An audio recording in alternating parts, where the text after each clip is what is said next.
Hello मेरे प्यारे विद्यार्थियों, कैसे हैं आप लोग। होप आप सब बढ़िया होंगे बच्चों। मैं भी एकदम बढ़िया हूं। और आज दोस्तों ओजी चाणक्य सीरीज में मैं आपके लिए लेकर आया हूं इंडियन रेगुलेटरी फ्रेमवर्क। दोस्तों एग्जाम में ये 6 मार्क का चैप्टर दोस्तों आता है और ये वीडियो देखने के बाद मैं गारंटी दे सकता हूं कि ये 6 मार्क्स दोस्तों आपसे कोई नहीं छीन सकता। ये आपके 6 मार्क्स पूरे इंश्योर कर देगा। सर यहां पर क्या कवर किया जाएगा बेटा? जो हमेशा कवर किया जाता है that is full chapter 100% ICM module दोस्तों इस वीडियो के अंदर कवर किया जाएगा। बट मॉड्यूल को स्टार्ट करने से पहले कुछ बेसिक्स पे बात कर लें क्या? हां सर बेसिक्स पे बात कर लें। तो हमें कुछ सवाल हमारे मन में आते हैं जिन सवालों का जवाब आपको इस सेशन में दोस्तों मिलेगा। सबसे पहला आता है what is law? Sir law होता क्या है? ठीक है। Second, why is law needed? Sir law की जरूरत क्या पड़ी? क्यों लॉ बनाना पड़ता है? क्यों? why is law needed? Then उसके बाद दोस्तों who can make laws in India? India के अंदर लॉ बनाने की पावर, कानून बनाने की पावर किसके पास है? Fourth, how to make new law in India? India के अंदर अगर कोई नया कानून बनाना है तो उसका स्टेप बाय स्टेप प्रोसीजर क्या होता है? And next, why to study law? Why to study law? अरे भैया ये हमें लॉ नाम का सब्जेक्ट सीए के कोर्स में पढ़ना क्यों है? ये सारी बातें दोस्तों हम आपके आंसर करेंगे और ये सारे क्वेश्चन आंसर होने के बाद हम लोग अपनी जर्नी को स्टार्ट करेंगे आईसीएम मॉड्यूल से। सर इसमें से कोई हमारे सिलेबस का पार्ट भी? हाँ, ये 2 क्वेश्चन आपके सिलेबस के पार्ट है। ठीक है, ये 2 क्वेश्चन जो लास्ट वाले हैं। ओके, तो चलिए स्टार्ट करते हैं। What is law? अब देखो यार, बोरिंग तरीके से हमें नहीं पढ़ना यार, बोरिंग तरीके से पढ़ना हमें आता नहीं है। इंटरेस्टिंग तरीके से पढ़ेंगे, एकदम एक स्टोरी डेवलप करके पढ़ेंगे। इन सभी क्वेश्चंस का आंसर मिलेगा लेकिन एक स्टोरी के जरिए। तो चलिए स्टार्ट करते हैं दोस्तों। एक बार की बात है, इंडिया का सबसे बड़ा क्रिमिनल क्राइम मास्टर गोगो।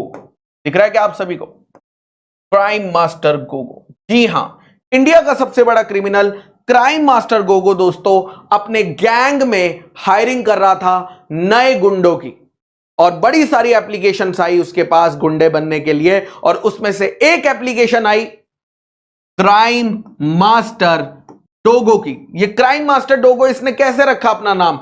दोस्तों ये जो है ना क्राइम मास्टर डोगो जो है वो क्राइम मास्टर गोगो का बहुत बड़ा फैन है, इसीलिए उसने अपना नाम भी रख लिया। देखो मूछें भी बिल्कुल सेम तरीके की, चश्मे भी सेम तरीके का एकदम, इसलिए क्राइम मास्टर वहां गोगो, यहां क्राइम मास्टर डोगो। अब हायरिंग चालू होती है। ऑब्वियस सी बात है, गुंडा ऐसे थोड़ी बन जाते हैं। एक इंटरव्यू होगा तभी तो गैंग में ज्वाइनिंग मिलेगी, एक इंटरव्यू कंडक्ट होगा प्रॉपर। अब यहां पर क्राइम मास्टर गोगो ने कहा कि देखो हम इंडिया की सबसे बड़ी क्रिमिनल गैंग है और हमें पुलिस से बच के रहना पड़ता है। हमें सारे एविडेंसेस को, जब हम कोई क्राइम करते हैं तो सभी एविडेंसेस को छुपाना पड़ता है ताकि हम पकड़े ना जाए, क्योंकि देश में एक बहुत बड़ा कानून है, बहुत बड़ा लॉ है जो कि हमें सजा दिला सकता है। क्राइम मास्टर डोगो बेचारा नूब निकला। इसने कहा है देश में लॉ है, लॉ, उसने पहली बार ये शब्द सुना था तो उसने सवाल पूछ लिया, है ना। क्राइम मास्टर डोगो ने सवाल पूछ लिया व्हाट इज लॉ? किससे पूछ लिया दोस्तों? क्राइम मास्टर गोगो से कि ये लॉ होता क्या है, क्योंकि उसने पहली बार शब्द सुना था। अब गोगो ने कहा यार यहां मैं इंटरव्यू लेने आया था, लगता है मेरा ही इंटरव्यू हो गया। चलो बता देते हैं, बेचारा बच्चा है, बता देते हैं, अभी नया नया गुंडा बनने आया है कि लॉ क्या होता है। तो उसने कहा देखो मैं तुम्हें एक इंटरेस्टिंग तरीके से बताता हूं लॉ के बारे में सब कुछ। सबसे पहली चीज देखो, एक बार की बात है दोस्तों, 2 बच्ची थी, बहुत ही मासूम बेटियां थी, मासूम बेटियां। हमने मासूम बेटियों से बात करी और मासूम बेटियां कहने लगी कि हमारे पापा ना बहुत खड़ूस हैं। क्या कहने लगी? अपने पापा को खड़ूस पापा कहने लगी। हमने उनसे पूछा कि तुम अपने पापा को खड़ूस क्यों कह रही है? तो ये क्या है, रोने लग गई भाई साहब। रोने लग गई। हमने कहा रो मत। ना ना ना ना बेटी, रोना नहीं है, रोना नहीं है। बेटा क्या हो गया बेटा, तुम अपने पापा को खड़ी क्यों? कह रहे पापा ने ना घर पे हमारा जीना हराम कर रखा है। बहुत सारे घर में ना रूल्स बना रखे हैं, बहुत सारी घर में ना रेगुलेशंस बना रखी है, हर चीज के रूल्स, हर चीज की रेगुलेशन, और फॉलो ना करो तो उस पर पनिशमेंट मिलती है। मैंने पूछा, मैंने कहा भैया क्या रूल्स एंड रेगुलेशन है? कह रही क्या बताऊं, इतने सारे रूल। मैंने कहा बताओ तो सही, कुछ एग्जांपल तो दो। तो इसने कुछ एग्जांपल दिए। कह रहे सबसे पहला रूल जो हमारे घर पे चलता है वो ये है, स्लीप बिफोर 10 PM, 10 बजे से पहले सो जाओ और सुबह 5 बजे उठ जाओ। अरे भैया हमारी सारी फ्रेंड्स आराम से सुबह 10-11 बजे उठती हैं, और हमें देखो सुबह 5 बजे कौन उठता है बताइए। तो ये पहला रूल है दोस्तों, जो इसके पापा ने बेटियों के लिए बनाया था। क्या पापा ने ये रूल अपनी बेटी को परेशान करने के लिए बनाया था? नहीं, डिसिप्लिन के लिए बनाया था, ताकि उनकी बेटियों में क्या आ सके, डिसिप्लिन आ सके। मैंने कहा और भी कोई रूल है कि तुम्हारे घर पे? कह रहे ये तो अभी शुरुआत है। कह रहे बाहर का कुछ खाना नहीं है, बाहर का कुछ पीना नहीं है। हमारी सारी दोस्त बाहर मोमोज खाती है, गोलगप्पे खाती है, पिज्जा खाती है, कोल्ड ड्रिंक पीती है, और हमें सिर्फ घर का खाना खाना होता है, हमें बाहर का कुछ भी खाना अलाउड नहीं है। तो फिर से अगेन, पापा ने ये रूल अपनी बेटी को परेशान करने के लिए बनाया है, या उनकी बेटी हेल्दी रहे? बिकॉज बाहर का अगर हम खाना खाते हैं तो क्या हो जाते हैं, अनहेल्दी हो जाते हैं, मोटे हो जाते हैं, जैसे मैं देखो मोटा हो गया, है ना। तो वो चीज है। फिर कहने लगी, कह रहे अभी तो ये शुरुआत है, और सुनो। कहने लगी हमें ना हमारी ट्यूशन की छुट्टी होती है 6 बजे, और हमें बोला गया है कि 7 बजे तक घर आ जाओ। हमारी सारी दोस्त ट्यूशन की छुट्टी के बाद घूमती है, आराम से रात को 9-10 बजे घर जाती है, लेकिन हमें तो 7 बजे घर बुला लिया जाता है। तो अगेन पापा ने ये जो रूल बनाया है दोस्तों, ये बेटियों की सेफ्टी के लिए बनाया है, क्योंकि उन्हें लगता है कि रात को बेटियों का बाहर घूमना सेफ नहीं है, बाहर का एनवायरमेंट सेफ नहीं है, इसलिए वो कहते हैं कि 7 बजे तक क्या आ जाओ, घर पर आ जाओ। उसके बाद अगला रूल, डेली न्यूज़पेपर पढ़ो। अरे यार डेली न्यूज़पेपर क्या होता है? हमारी सारी दोस्त इंस्टाग्राम रील्स चलाती हैं, इंस्टाग्राम के कमेंट्स पढ़ती हैं, वाईटी के कमेंट्स पढ़ती हैं, फेसबुक, ये न्यूज़पेपर कौन डेली पढ़ता है भाई? तो पापा ने ये रूल अपनी बेटी को परेशान करने के लिए नहीं, बल्कि उनकी नॉलेज बढ़ाने के लिए लगाया। बिकॉज नॉलेज बढ़ेगी, इन्वायरमेंट के बारे में पता होगा, तो वो ज्यादा बेहतर अपना जीवन जो है व्यापन कर पाएंगी दोस्तों। तो यहां पर देखिए, पापा ने बेटियों के लिए रूल्स एंड रेगुलेशन बनाए हुए हैं। हर रूल्स एंड रेगुलेशन का कोई पर्पस है जिससे उन बेटियों को बेनिफिट हो रहा है, लेकिन उन बेटियों को क्या लग रहा है कि हमें जबरदस्ती देखो क्या क्या करवाया जा रहा है, जबकि उनका फायदा है उसमें। उन्हें समझ नहीं आ रहा है फायदा, उन्हें फायदा समझ नहीं आ रहा कि इसमें तो उनका फायदा है। उन्हें लग रहा है कि भैया हमारे साथ गलत हो रहा है, लेकिन एक्चुअली में पापा अपनी बेटियों की केयर करते हैं, और इसीलिए उनके लिए रूल्स एंड रेगुलेशन बनाई है। सर इसका लॉ से क्या लेना देना है? बेटा बिल्कुल लेना देना है। जैसे फैमिली के लिए, फैमिली का जो सबसे बड़ा सदस्य होता है, एल्डेस्ट मेंबर होता है, वो रूल्स एंड रेगुलेशन बनाता है उनके बेनिफिट के लिए, वैसे ही एक देश के लिए देश की सरकार, गवर्नमेंट रूल्स एंड रेगुलेशन बनाती है। एक स्टेट के लिए स्टेट की गवर्नमेंट रूल्स एंड रेगुलेशन बनाती है, उसी को तो हम कहते हैं बेटा लॉ। सो सिमिलरली, जब रूल्स और रेगुलेशन बनाती है, कौन बनाती है? हमारी गवर्नमेंट। सेंट्रल गवर्नमेंट देश के लिए बनाती है, और स्टेट गवर्नमेंट किसके लिए बनाती है? अपने स्टेट के लिए बनाती है। तो दोस्तों उसी रूल्स एंड रेगुलेशन को हम क्या नाम दे देते हैं? लॉ नाम दे देते हैं। अब इसके बाद एक टेस्ट योर नॉलेज आ गया, आपकी बेसिक नॉलेज चेक करते हैं कि आपको कितनी समझ है। ये शर्मा अंकल है और ये वर्मा अंकल है, ठीक है? अबे होला अंकल नहीं है बे, शर्मा अंकल है और वर्मा अंकल है। शर्मा अंकल और वर्मा अंकल आपस में पड़ोसी हैं। अब शर्मा अंकल ने अपनी फैमिली के लिए रूल्स एंड रेगुलेशन बना रखे हैं। शर्मा अंकल ने अपनी फैमिली के लिए क्या बना रखे हैं? रूल्स एंड रेगुलेशन बना रखे हैं। सवाल यह है, क्या शर्मा अंकल के rules and regulation Verma uncle की फैमिली को फॉलो करने पड़ेंगे या नहीं? तो सर ये कैसा सवाल है सर? इसका आंसर है, the general answer is no. No बेटा, क्यों नो? क्योंकि सर वर्मा अंकल की फैमिली वर्मा अंकल के बनाए रूल्स एंड रेगुलेशन को फॉलो करेगी, ना कि शर्मा अंकल के। मैंने कहा आप तो यार दिमाग तो चलता है आपका, दिमाग चलता है, अगर पढ़ाई पे लगा लो तो टॉप कर जाओ। चलिए सुनिए दोस्तों, यहां पर आपने एकदम सही कहा, लेकिन अगर मान लो शर्मा अंकल की तबीयत बहुत ज्यादा खराब है, शर्मा अंकल बीमार है और वर्मा अंकल अपनी फैमिली के साथ शर्मा अंकल को मिलने जा रहे हैं उनके घर, उनका हालचाल पूछने, और शर्मा अंकल के घर पे रूल है कि कोई भी मेरे घर पर आएगा तो उन्हें चप्पल उतार के, उन्हें फुटवेयर्स उतार के, जूते उतार के ही घर में अंदर आने की एंट्री मिलेगी। तो क्या अब वर्मा अंकल की फैमिली को यह वाला रूल फॉलो करना पड़ेगा क्या? The answer is yes, the answer is yes. यानी वर्मा अंकल और वर्मा अंकल की फैमिली अगर शर्मा अंकल के घर जाएगी तो कुछ ऐसे रूल्स एंड रेगुलेशन है जो उन्हें फॉलो करने पड़ेंगे, क्योंकि अब वो किसकी टेरिटरी में आ गए हैं? शर्मा अंकल की टेरिटरी में आ गए हैं, शर्मा अंकल की टेरिटरी में आ गए हैं। सिमिलरली मान लो अगर कोई कानून गुजरात के लिए बनाया है, गुजरात स्टेट के लिए बनाया है, तो क्या महाराष्ट्र में रहने वाले लोगों को वो कानून फॉलो करना पड़ेगा क्या? तो जनरल आंसर इज नो, नहीं करना पड़ेगा। लेकिन अगर महाराष्ट्र के लोग गुजरात में घूमने जा रहे हैं, विजिट करने जा रहे हैं, तो हो सकता है कि जब वो गुजरात विजिट करेंगे तो वहां पर कुछ रूल्स एंड रेगुलेशन गुजरात के उन्हें फॉलो करने पड़ जाएंगे दोस्तों, फॉलो करने पड़ जाएंगे। अब डोगो का पहला क्वेश्चन आंसर हो गया, व्हाट इज लॉ। अब उसका दूसरा सवाल आया, वाई इज लॉ नीडेड। कह रहे लॉ की जरूरत क्या है? कह रहे तुम इंसानों ने लॉ क्यों बना रखा है? हम कुत्तों ने तो कोई लॉ नहीं बना रखा। कह रहे हम कुत्तों ने कोई कानून नहीं बनाया, हम तो अभी भी देखो कितने मस्त जी रहे हैं, तुम लोगों को क्या जरूरत पड़ गई कानून बनाने की? क्राइम मास्टर गोगो ने कहा ये बताना पड़ेगा भाई डोगो जी को। तो क्राइम मास्टर गोगो ने कहा देखो बहुत समय पहले की बात है, बहुत समय पहले की बात है, stone age era, stone age era. कौन सा एरा दोस्तों?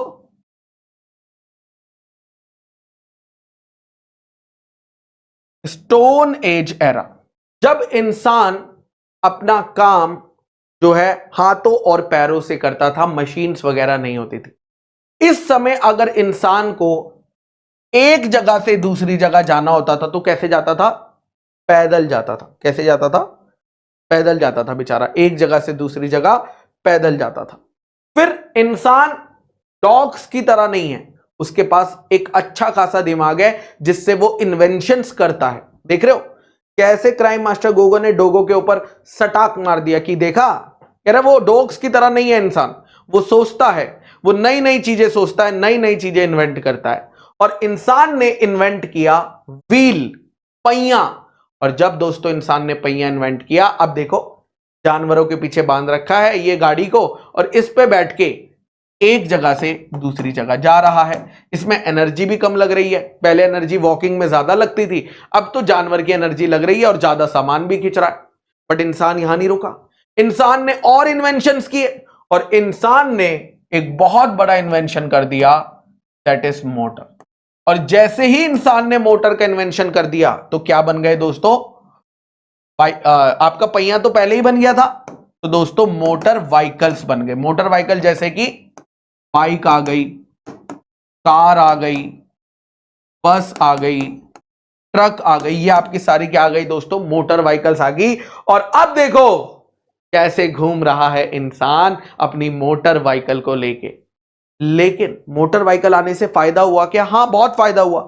सबसे पहले जो हमारी एनर्जी लगती थी अब ज्यादा एनर्जी लगती ही नहीं है। हां अब हमारी एनर्जी, जो हमारे अंदर एनर्जी है वो नहीं लगती है गाड़ी चलाने में, करेक्ट। और दूसरा लेस एनर्जी कंज्यूम्ड। और दूसरा दोस्तों टाइम सेव होता है, करेक्ट, टाइम सेव होता है। क्यों? अगर मैं पैदल एक जगह से दूसरी जगह जाऊंगा तो 1 घंटा लगेगा, बट अगर मैं अपनी बाइक लेकर जाता हूं तो हो सकता है 10 मिनट में ही पहुंच जाऊं, डिपेंडिंग अपॉन कि मैं कितनी तेजी से उस गाड़ी को चलाता हूं, है ना। तो हो सकता है मैं भैया 5-10 मिनट में ही पहुंच जाऊं। तो दोस्तों ये बहुत ही खतरनाक एडवांटेजेस आए मोटर व्हीकल्स आने के बाद। लेकिन हर कॉइन के दो साइड होते हैं। अगर किसी चीज के एडवांटेजेस हैं तो क्या उसके डिसएडवांटेजेस भी हैं क्या? हां। तो सवाल आता है, हमें एडवांटेजेस तो पता है, but what are the disadvantages, what are the problems created due to motor vehicle. Motor vehicle से प्रॉब्लम्स क्या क्रिएट हुई? ये मोटर व्हीकल आने से ऐसी कौन सी प्रॉब्लम है जो पहले नहीं हुआ करती थी लेकिन अब है? सबसे पहली प्रॉब्लम जो क्रिएट हुई वो है रोड एक्सीडेंट्स। जी हां, जब इंसान पहले पैदल चला करता था तो एक इस तरफ से एक इंसान आ रहा है, उस तरफ से इंसान आ रहा है। अगर इन दोनों इंसान की टक्कर हो भी जाती थी तो क्या कोई इंसान मर जाएगा? अगर एक इंसान दूसरे इंसान से टक्कर खा जाएगा तो क्या मृत्यु हो जाती है? The answer is no. लेकिन इस तरफ से कार आ रही है, दूसरी तरफ से कार आ रही है तेजी से, तो दोस्तों क्या अब इंसान जो उस गाड़ी में बैठे थे वो मर सकते हैं? बिल्कुल मर सकते हैं दोस्तों। तो रोड एक्सीडेंट्स का ये जो सिलसिला है ये मोटर व्हीकल्स आने की वजह से बढ़ गया।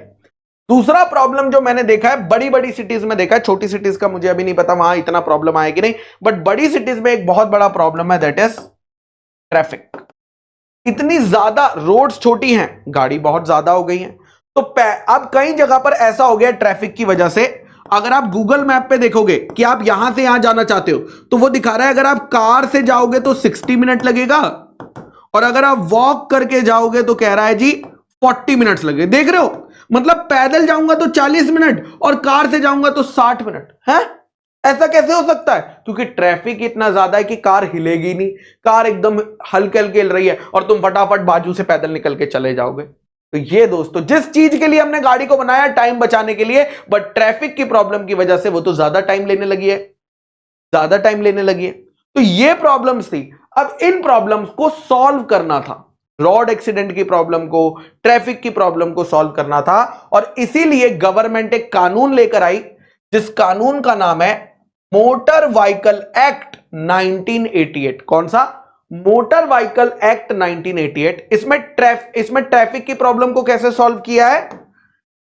ट्रैफिक लाइट्स लगाकर कि भैया आपको ट्रैफिक लाइट्स फॉलो करनी है, रेड है तो रुक जाओ, ग्रीन है तो चलो, करेक्ट। और जो आपके एक्सीडेंट्स की प्रॉब्लम को कैसे सॉल्व किया?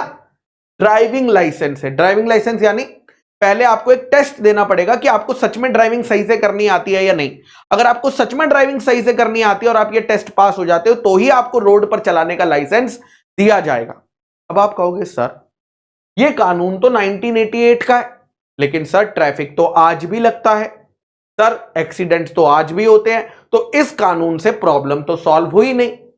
बिल्कुल सही बात है, आपने यार बात तो पकड़ ली कि इससे प्रॉब्लम तो सॉल्व हुई ही नहीं, लेकिन दोस्तों इससे प्रॉब्लम जो है वो कंट्रोल में है। अगर कल को हम ये कानून हटा दे, मान लो कल को हमने ये लॉ हटवा दिया, ठीक है, ये लॉ हटवा दिया, तो ये जो है ट्रैफिक लाइट सारे एरिया की बंद कर दी, क्या अब ट्रैफिक ज्यादा हो जाएगा? अगर हम कह दिया कि भैया कोई ड्राइविंग लाइसेंस की जरूरत नहीं है, जिसको नहीं भी चलाने आती वो भी रोड पे निकल जाए गाड़ी चलाने के लिए, तो क्या एक्सीडेंट्स बढ़ जाएंगे? The answer is yes, the answer is yes. तो दोस्तों मैं मानता हूं कि इससे 100% प्रॉब्लम सॉल्व नहीं हुई, बट क्या मैं ये कह सकता हूं कि इससे प्रॉब्लम कंट्रोल में है? जितने केसेस हो सकते थे वो केसेस अब कम हो रहे हैं इस कानून की वजह से। तो फिर सर लॉ बनाया क्यों जाता है? तो दोस्तों लॉ पब्लिक की प्रॉब्लम्स को सॉल्व करने के लिए बनाया जाता है, उनकी सेफ्टी के लिए बनाया जाता है, उनकी हेल्थ के लिए बनाया जाता है। ये बेनिफिट्स होते हैं दोस्तों लॉ के। हमें लगता है कि यार देखो सरकार हमें रोक रही है रेड लाइट करके, बट वो हमारे ही फायदे के लिए। हम बिल्कुल उस बच्चियों की तरह है जिन्हें अपने पापा खड़ूस लग रहे हैं, बट सरकार आपके बेनिफिट के लिए दोस्तों क्या कर रही है? ये रूल लेकर आ रही है। सर एक और एग्जांपल दीजिए ना कि लॉ क्यों बनाया जाता। तो दोस्तों इसमें मैं आपको मेरी स्टोरी बताता हूं। गुरप्रीत सर के लंगोटिया यार का नाम है सलमान खान। आप देख रहे हो ये गाड़ी में मैं जा रहा हूं, देखिए दिख रही है सभी को कार, गुरप्रीत सर जा रहे हैं, हाँ सर जा रहे हैं। देखिए मैं ड्राइव कर रहा हूं, उसके पीछे एक रीजन है मैं सलमान जी को ड्राइव क्यों नहीं करने देता, वो मैं आपको यूट्यूब पे नहीं बता सकता हूं, कभी ऐप पे बताऊंगा। लेकिन यहां पर लंगोटिया यार है दोस्तों, जो मूवी आई थी ना वांटेड, जो मूवी आई थी टाइगर, उसका ऑफर मुझे ही आया था, लेकिन मैंने दोस्ती के नाते वो ऑफर दे दिया हमारे सलमान भाई को कि यार तुम कर लो यार, मेरे पास टीचिंग में ही मेरा टाइम चला जाता है, मेरे पास इतना टाइम नहीं है। तो एक बारी हम जा रहे थे तो सलमान भाई बात कर रहे थे कैटरीना के बारे में, ऐश्वर्या के बारे में, अपनी पुरानी एक्स गर्लफ्रेंड्स के बारे में। बेसिकली वो हमेशा बात करते हैं, जब भी हम मिलते हैं वो इसके बारे में बात करते हैं, हिरन के बारे में कभी बातें करते हैं, तो ये सब बातें वो करते रहते हैं। तो उन्होंने एकदम से मुझसे पूछा यार गुरप्रीत मैंने सुना है तुम्हारे पास वर्ल्ड के सबसे फेमस पेंटर पिकासो की पेंटिंग पड़ी हुई है, Picasso is one of the legend painters. मैंने कहा हाँ सर पड़ी हुई है। यार क्या तुम वो पेंटिंग मुझे 10 लाख रुपए में बेचोगे क्या? मैंने कहा सर आप मेरे दोस्त हैं सर, आपके लिए तो जान दे दूंगा, पेंटिंग क्या है। आप कल घर पे आइए, कल मैं आपके लिए वेज बिरयानी बना के रखता हूं और आप जो है 10 लाख रुपए लेकर आइएगा और पेंटिंग ले जाइएगा। देखा ठीक है। अगले दिन सलमान भाई घर आए 10 लाख रुपए ले और उन्होंने 10 लाख रुपए मुझे दिए। मैंने कहा सर आप वेज बिरयानी खाइए, बस पेंटिंग पैक हो रही है आपको देता हूं। उन्होंने वेज बिरयानी एकदम मजे से खाई। वेज बिरयानी खाने के बाद मैंने उन्हें ये पैक्ड पेंटिंग दे दी। मैंने कहा ये लीजिए सलमान भाई आपकी पेंटिंग। सलमान भाई ये पेंटिंग लेकर खुशी खुशी घर चले गए कि चलो आज मैंने इतने फेमस पेंटर की पेंटिंग खरीद ली, घर पे लगाऊंगा अपने गैलेक्सी अपार्टमेंट में। अब दोस्तों घर जाके उन्होंने इसकी करी अनबॉक्सिंग। वैसे तो ये बॉक्सिंग नहीं है, ये अनटावलिंग है ये, क्योंकि ये टॉवल में पैक थी तो अनटावलिंग कहेंगे हम लोग इसे, करेक्ट। तो दोस्तों उन्होंने जैसे ही इसे अनटावलिंग किया, देखिए क्या निकला पेंटिंग में से, ये देखिए, अरे ये तो उल्टी पकड़ी है, सॉरी। हाँ तो दोस्तों यहां पर देखिए, ये पेंटिंग जो है मैंने सलमान भाई को 10 लाख रुपए में दे दी। ये कौन सी पेंटिंग है दोस्तों? ये पेंटिंग क्या लेजेंड पिकासो पेंटर की पेंटिंग है? The answer is no. अगर आप बच्चों ने अगर वेलकम मूवी देखी होगी, कुछ बच्चों ने देखी होगी, सभी ने नहीं देखी होगी, तो दोस्तों वहां पर ये पेंटिंग जो है पिकासो अंकल ने नहीं बल्कि किसने बनाई है? किसने बनाई है दोस्तों? मजनू भाई ने बनाई है। हमारे फेमस पेंटर मजनू भाई ने बनाई है। तो दोस्तों क्या यहां पर गुरप्रीत सर ने अपने दोस्त सलमान के साथ धोखा कर दिया, फ्रॉड कर दिया? तो क्या लॉ इसको हेल्प करेगा कि नहीं? बिल्कुल हेल्प करेगा। तो एक कानून है जिसका नाम है इंडियन कॉन्ट्रैक्ट एक्ट 1872, जो हम सीए फाउंडेशन में पढ़ते भी हैं। यह कानून कहता है कि सलमान भैया गुरप्रीत सर पर केस करवा के, सलमान भैया कोर्ट में जाएंगे और गुरप्रीत सर पर केस करेंगे और इस कॉन्ट्रैक्ट को क्या करवा देंगे? कैंसिल करवा देंगे। और जैसे ही कॉन्ट्रैक्ट कैंसिल होगा, गुरप्रीत सर सलमान भाई के 10 लाख रुपए वापस करेंगे और सलमान भाई क्या करेंगे? गुरप्रीत सर को वो पेंटिंग दोस्तों मजनू भाई की वापस कर देंगे। तो again why law is needed दोस्तों? अगर ये कानून नहीं होता तो सलमान जैसे लोगों का लोग बेवकूफ बना देते, करेक्ट। तो इसीलिए दोस्तों ये जो कानून है, सॉरी सलमान भाई, है ना? ओके आगे चलते हैं दोस्तों। नेक्स्ट आता है दोस्तों अगला सवाल। एक तो ये डोगो रुक ही नहीं रहा है, क्या कहते हैं, सवाल पे सवाल फेंके जा रहा है दोस्तों गोगो के ऊपर। अगला सवाल आता है, लॉ बनाने की पावर कहां से आती है और लॉ बनाने की पावर किसके पास? यानी इंडिया के अंदर लॉ कौन बना सकता है? किसके पास ये ताकत है कि इंडिया के अंदर लॉ बना दे, और ये पावर उसे कहां से मिली है? तो दोस्तों एक बहुत बड़ा डॉक्यूमेंट है, बहुत इंपॉर्टेंट डॉक्यूमेंट आप मेरे हाथ में देख रहे होंगे, द कॉन्स्टिट्यूशन ऑफ इंडिया। मेरे हाथ में दोस्तों इस टाइम कॉन्स्टिट्यूशन, इंडिया का संविधान है, कॉन्स्टिट्यूशन ऑफ इंडिया है। इससे ही हमारी कंट्री चलती है दोस्तों, कंट्री की डेमोक्रेसी चलती है। गवर्नमेंट की रूल्स एंड ड्यूटीज इसमें लिखी हुई है, दोनों गवर्नमेंट्स की। इसमें हमारे सिटीजन्स के राइट्स लिखे हुए हैं, सिटीजन्स की ड्यूटी लिखी हुई है। ये बहुत इंपॉर्टेंट डॉक्यूमेंट है दोस्तों, कॉन्स्टिट्यूशन ऑफ इंडिया। और अगर मैं कुछ कॉन्स्टिट्यूशन ऑफ इंडिया के बारे में आपको बातें बताऊं, अगर आप सुनने में इंटरेस्टेड हैं तो दोस्तों ये जो इंडिया का कॉन्स्टिट्यूशन है ना, वर्ल्ड की सभी कंट्री के कॉन्स्टिट्यूशन से सबसे लंबा लॉन्गेस्ट कॉन्स्टिट्यूशन हमारी कंट्री का है दोस्तों, क्योंकि इसमें सबसे ज्यादा वर्ड्स है। देख रहे हो कितना मोटा है, देख रहे हो। उसके बाद दोस्तों क्योंकि ये इतना बड़ा है तो इसको छोटे छोटे पार्ट्स में बांटा गया है। इसको 25 पार्ट्स में बांटा गया है। इसमें 448 आर्टिकल्स यानी पैराग्राफ्स लिखे हुए हैं और लास्ट में 12 शेड्यूल भी दिए हुए हैं। इसकी जो ओरिजिनल कॉपी है वो हाथ से लिखी थी, हाथ से। किसने लिखी थी? श्री प्रेम बिहारी नारायण राय ज्यादा जी ने अपने हाथों से, उनकी हैंडराइटिंग बहुत अच्छी है तो उनसे हाथों से दोस्तों हैंड रिटन, पूरे की पूरी टाइप्ड नहीं है, हैंड रिटन दोस्तों लिखी गई है। उसके बाद दोस्तों क्योंकि ये कॉन्स्टिट्यूशन से हमारा देश चलने वाला था तो इसे बनाने में बहुत टाइम लगा था दोस्तों। इसे बनाने में आप ये मान लीजिए ऑन एंड अराउंड नॉर्मली 3 साल के आसपास जो है लगे थे, 3 साल के आसपास जो है लगे थे। अब कुछ बच्चे कमेंट में करेंगे नहीं सर 3 साल नहीं, 2 साल 11 महीने 18 दिन लगे थे।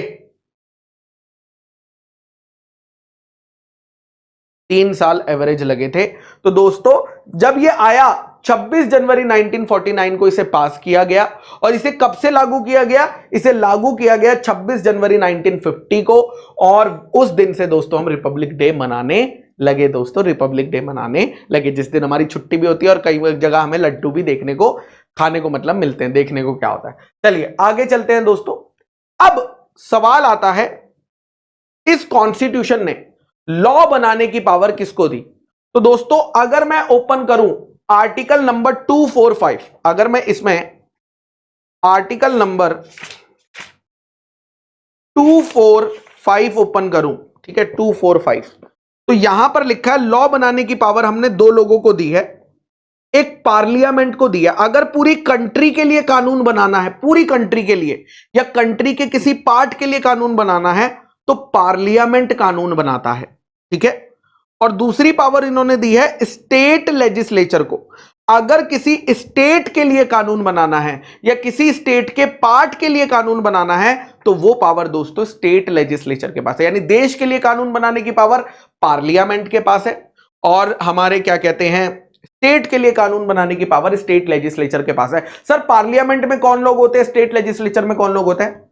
हम लोगों ने जो वोट डाल के अपॉइंट किए होते हैं ना, वही लोग दोस्तों वहां पर बैठे होते हैं, यानी हमारे ही अपॉइंटेड लोग वहां पर दोस्तों काम कर रहे हैं, ठीक है, ओके। अब दोस्तों क्या ऐसा हो सकता है कि पार्लियामेंट और स्टेट लेजिस्लेचर में लड़ाई हो जाए? सर किस चीज की लड़ाई? कानून बनाने से रिलेटेड, क्योंकि पावर दोनों के पास है, क्योंकि कानून मैं बनाऊंगा। तो इस प्रॉब्लम को सॉल्व करने के लिए अगर आप पढ़ेंगे कॉन्स्टिट्यूशन का आर्टिकल नंबर 246 और आप पढ़ेंगे कॉन्स्टिट्यूशन ऑफ इंडिया का 7th शेड्यूल, 12 शेड्यूल दिए हुए हैं उसमें से 7 शेड्यूल, तो वहां पर आपको 3 लिस्ट देखने को मिलेगी। क्या देखने को मिलेगी? 3 लिस्ट देखने को मिलेगी। सबसे पहली लिस्ट है लिस्ट 1। लिस्ट 1 में जो बातें लिखी हुई है, जो मैटर्स लिखे हुए हैं, लिस्ट 1 में जो मैटर्स लिखे हुए हैं उस पर कानून कौन बना सकता है? उस पर कानून सिर्फ और सिर्फ पार्लियामेंट बना सकता है, स्टेट लेजिस्लेचर नहीं बना सकता। नेक्स्ट, फिर सेकंड लिस्ट आती है स्टेट लिस्ट।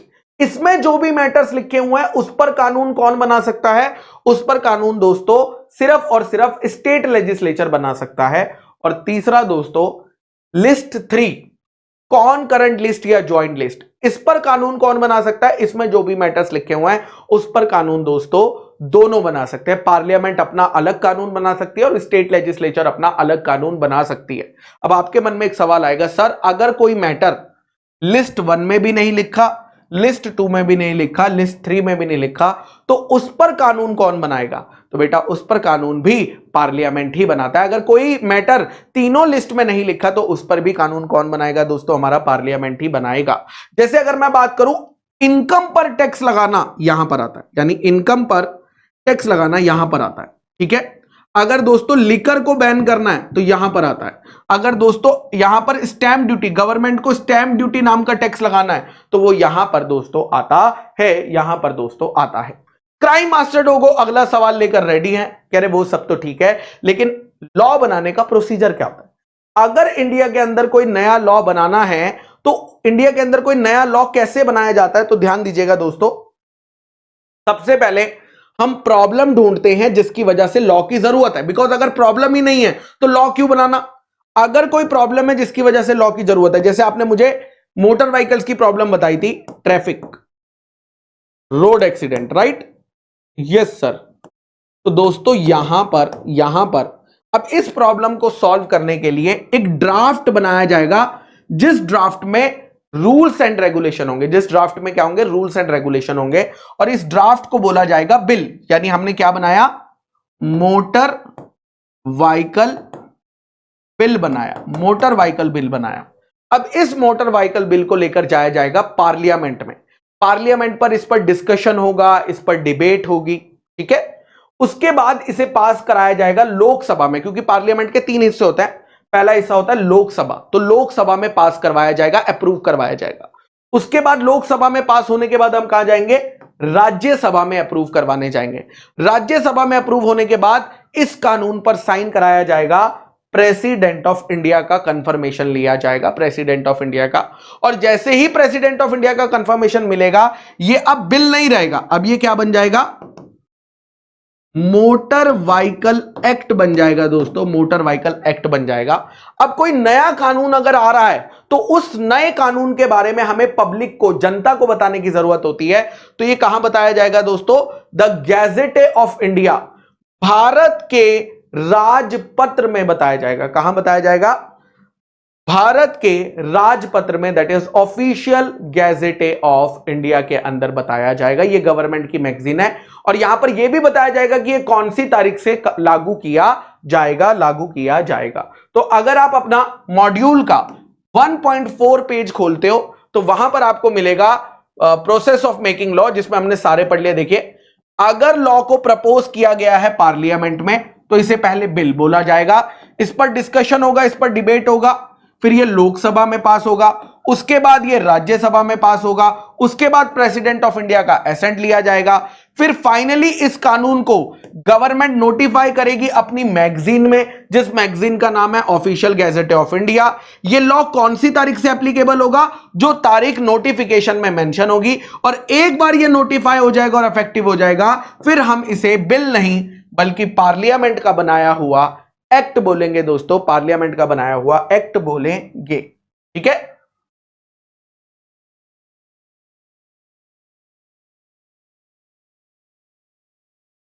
तो दोस्तों क्या आपने कभी सोचा है कि ये जो लॉ नाम का सब्जेक्ट है, जो हमारे सीए फाउंडेशन सिलेबस में है बिजनेस लॉस के नाम पे, सीए इंटरमीडिएट लेवल पर भी है कॉर्पोरेट एंड अदर लॉस के नाम से, मैं ही पढ़ाता हूं, सीए फाइनल में भी है, बट सीए फाइनल में, सीए फाइनल के एग्जाम से पहले एक पेपर होता है एसपीओएम नाम का, वहां पर भी लॉ है। तो CA foundation, CA inter, CA final, तीनों लेवल पर आपको लॉ पढ़ाया जाता है। तो सवाल यह आता है कि एज अ सीए स्टूडेंट मुझे लॉ क्यों पढ़ना चाहिए? Why should I study law? क्या इसका एक रीजन यह है क्योंकि मेरे सिलेबस का पार्ट है इसीलिए मुझे कानून पढ़ना चाहिए, या इसके पीछे कोई और रीजन है कि हमें लॉ पढ़ना चाहिए, लॉ समझना चाहिए? तो दोस्तों, कल को जब आप एक चार्टेड अकाउंटेंट बन जाओगे, कल को जब आप एक सीए बन जाओगे, तो आपके जो क्लाइंट्स होंगे, जो भी आपके क्लाइंट्स होंगे, वो आपसे एक्सपेक्ट करेंगे कि आपको बेसिक लॉ की नॉलेज हो, आपको लॉ के बारे में पता हो। क्योंकि अगर वो किसी भी प्रॉब्लम में फंसेंगे, लीगल प्रॉब्लम में, तो सबसे पहले वो कांटेक्ट किसको करेंगे? आपको कांटेक्ट करेंगे कि मैं इस प्रॉब्लम में फंस रहा हूं, मेरे बिजनेस में ये लीगल प्रॉब्लम आ गई है, प्लीज मेरी हेल्प कर दो। तो अगर एज अ सीए आपको कुछ पता ही नहीं होगा तो आप अपने क्लाइंट को गाइड नहीं कर पाओगे। अगर आप अपने क्लाइंट को गाइड नहीं कर पाओगे तो क्लाइंट आपसे काम ही नहीं करवाएगा, कहेगा यार इसे तो कुछ आता ही नहीं है। भाई, चार्टेड अकाउंटेंट बनने के बाद हम ये कहते हैं कि सीए बनने के बाद ना तुम इतना पैसा कमा लोगे, इतना पैसा कमा लोगे। कैसे कमा लोगे?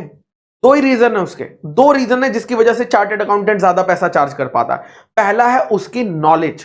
अगर आप लोगों के पास नॉलेज ही नहीं होगी तो पैसा किस चीज का मांगोगे? करेक्ट। तो नॉलेज होनी चाहिए, और नॉलेज आपको यहां पर मिल रही है, सीए फाउंडेशन में मिल रही है, सीए इंटरमीडिएट में मिल रही है, सीए फाइनल में मिल रही है।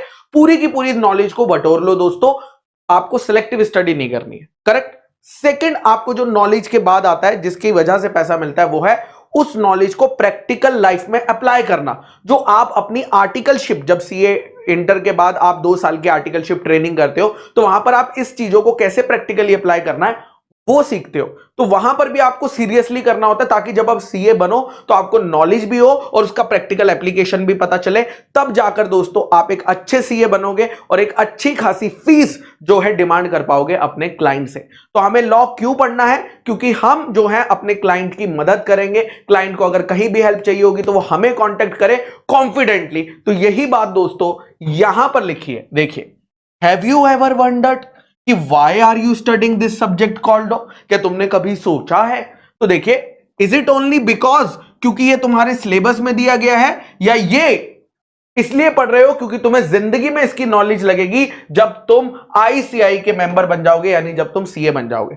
तो दोस्तों, कानून की नॉलेज होना बहुत ज्यादा जरूरी है एक अच्छा चार्टेड अकाउंटेंट बनने के लिए, क्योंकि एक चार्टेड अकाउंटेंट सबसे पहला कांटेक्ट होता है लीगल मैटर्स पर अपने क्लाइंट के लिए। तो आपको as a chartered accountant law की नॉलेज होनी चाहिए, ताकि आप अपने क्लाइंट्स को एडवाइस कर सको दोस्तों, एडवाइस कर सको। और इतना ही नहीं, मैं तो कई सारे ऐसे चार्टेड अकाउंटेंट्स को जानता हूं जो सीए बनने के बाद लॉ की और ज्यादा स्टडी करते हैं, और ज्यादा एक्सपर्ट बनते हैं, और ज्यादा डिटेल में जाते हैं। यानी सीए में जो लॉ पढ़ा वो तो पढ़ाई, और डिटेल में जाएंगे। तो दोस्तों यही बात यहां पर बोली है, देखिए, some of you may later wish to specialise in a subject called taxation.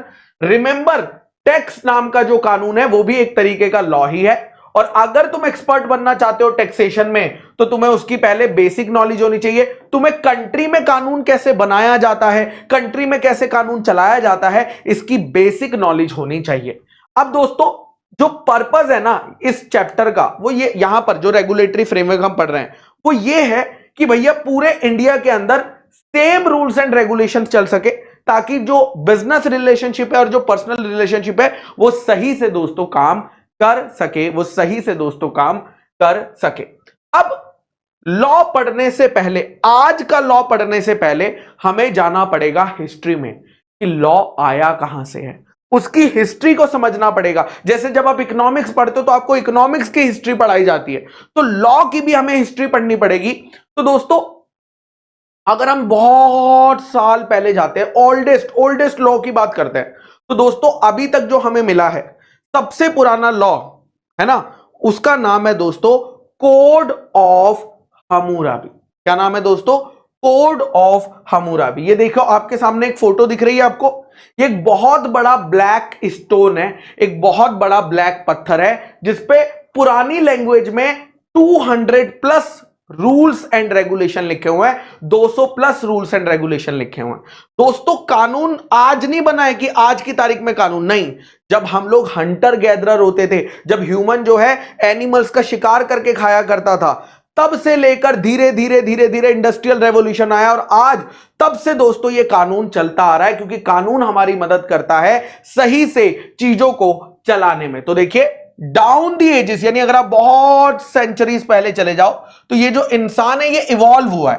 पहले ये हंटर गैदरर सोसाइटी में रहता था, हंटर था, उसके बाद ये एग्रीकल्चर रेवोल्यूशन लेके आया, उसके बाद ये इंडस्ट्रियल रेवोल्यूशन लेकर आया और तब जाकर ये जो आज की करंट की दुनिया है ये बनी है। और पूरी जर्नी में इंसान की हमें कानून की दोस्तों जरूरत पड़ी है, ताकि हमें पता चल सके कि क्या काम सही है और क्या काम गलत है, और जो लोग गलत करेंगे उनको क्या मिलनी चाहिए दोस्तों, पनिशमेंट भी मिलनी चाहिए दोस्तों, पनिशमेंट भी मिलनी चाहिए। अब ये जो मैंने आपके सामने दिखाया है कोड ऑफ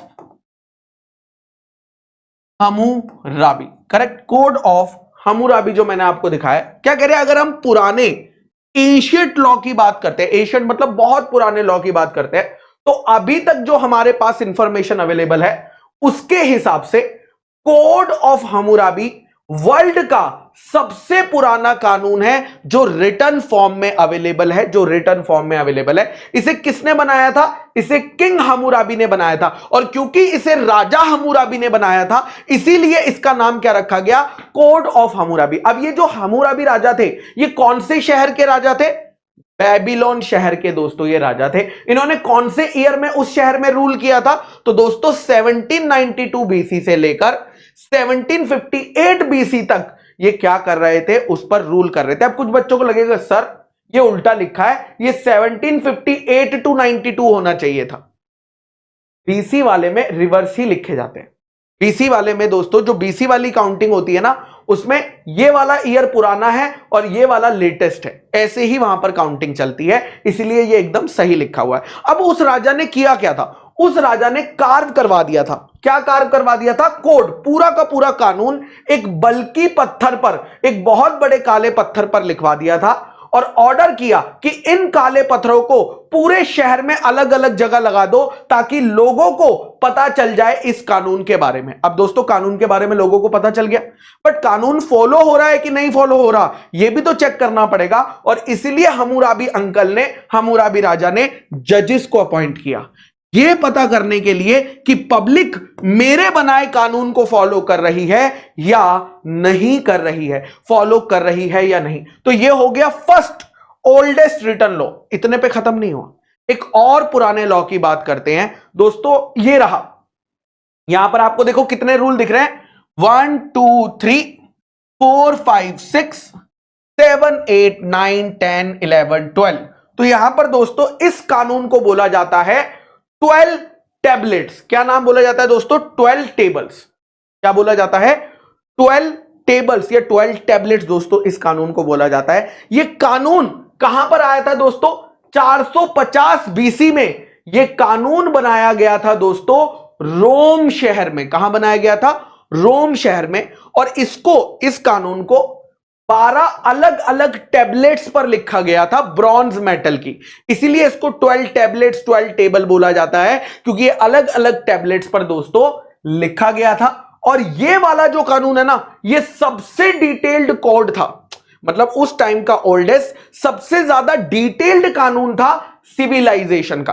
तो वो वाला सबसे ओल्डेस्ट रिटन था, लेकिन वो शॉर्ट में था, और ये वाला दोस्तों डिटेल्ड वाला था, इसीलिए इसको भी फेमस कर दिया गया हिस्ट्री में। अब इस टेबल्स का क्या पर्पस है? ये जो 12 टेबल रोम में बनाए गए थे, ये जो कानून बनाया गया था, इसका पर्पस क्या है? इसका पर्पस है पब्लिक के राइट्स को प्रोटेक्ट करना, पब्लिक के राइट्स को प्रोटेक्ट करना। और अगर गलत हो रहा है, रॉन्ग यानी गलत हो रहा है, तो पब्लिक को रेमेडी देना, पब्लिक को उसका सॉल्यूशन देना, यही काम था दोस्तों इन टेबल्स का।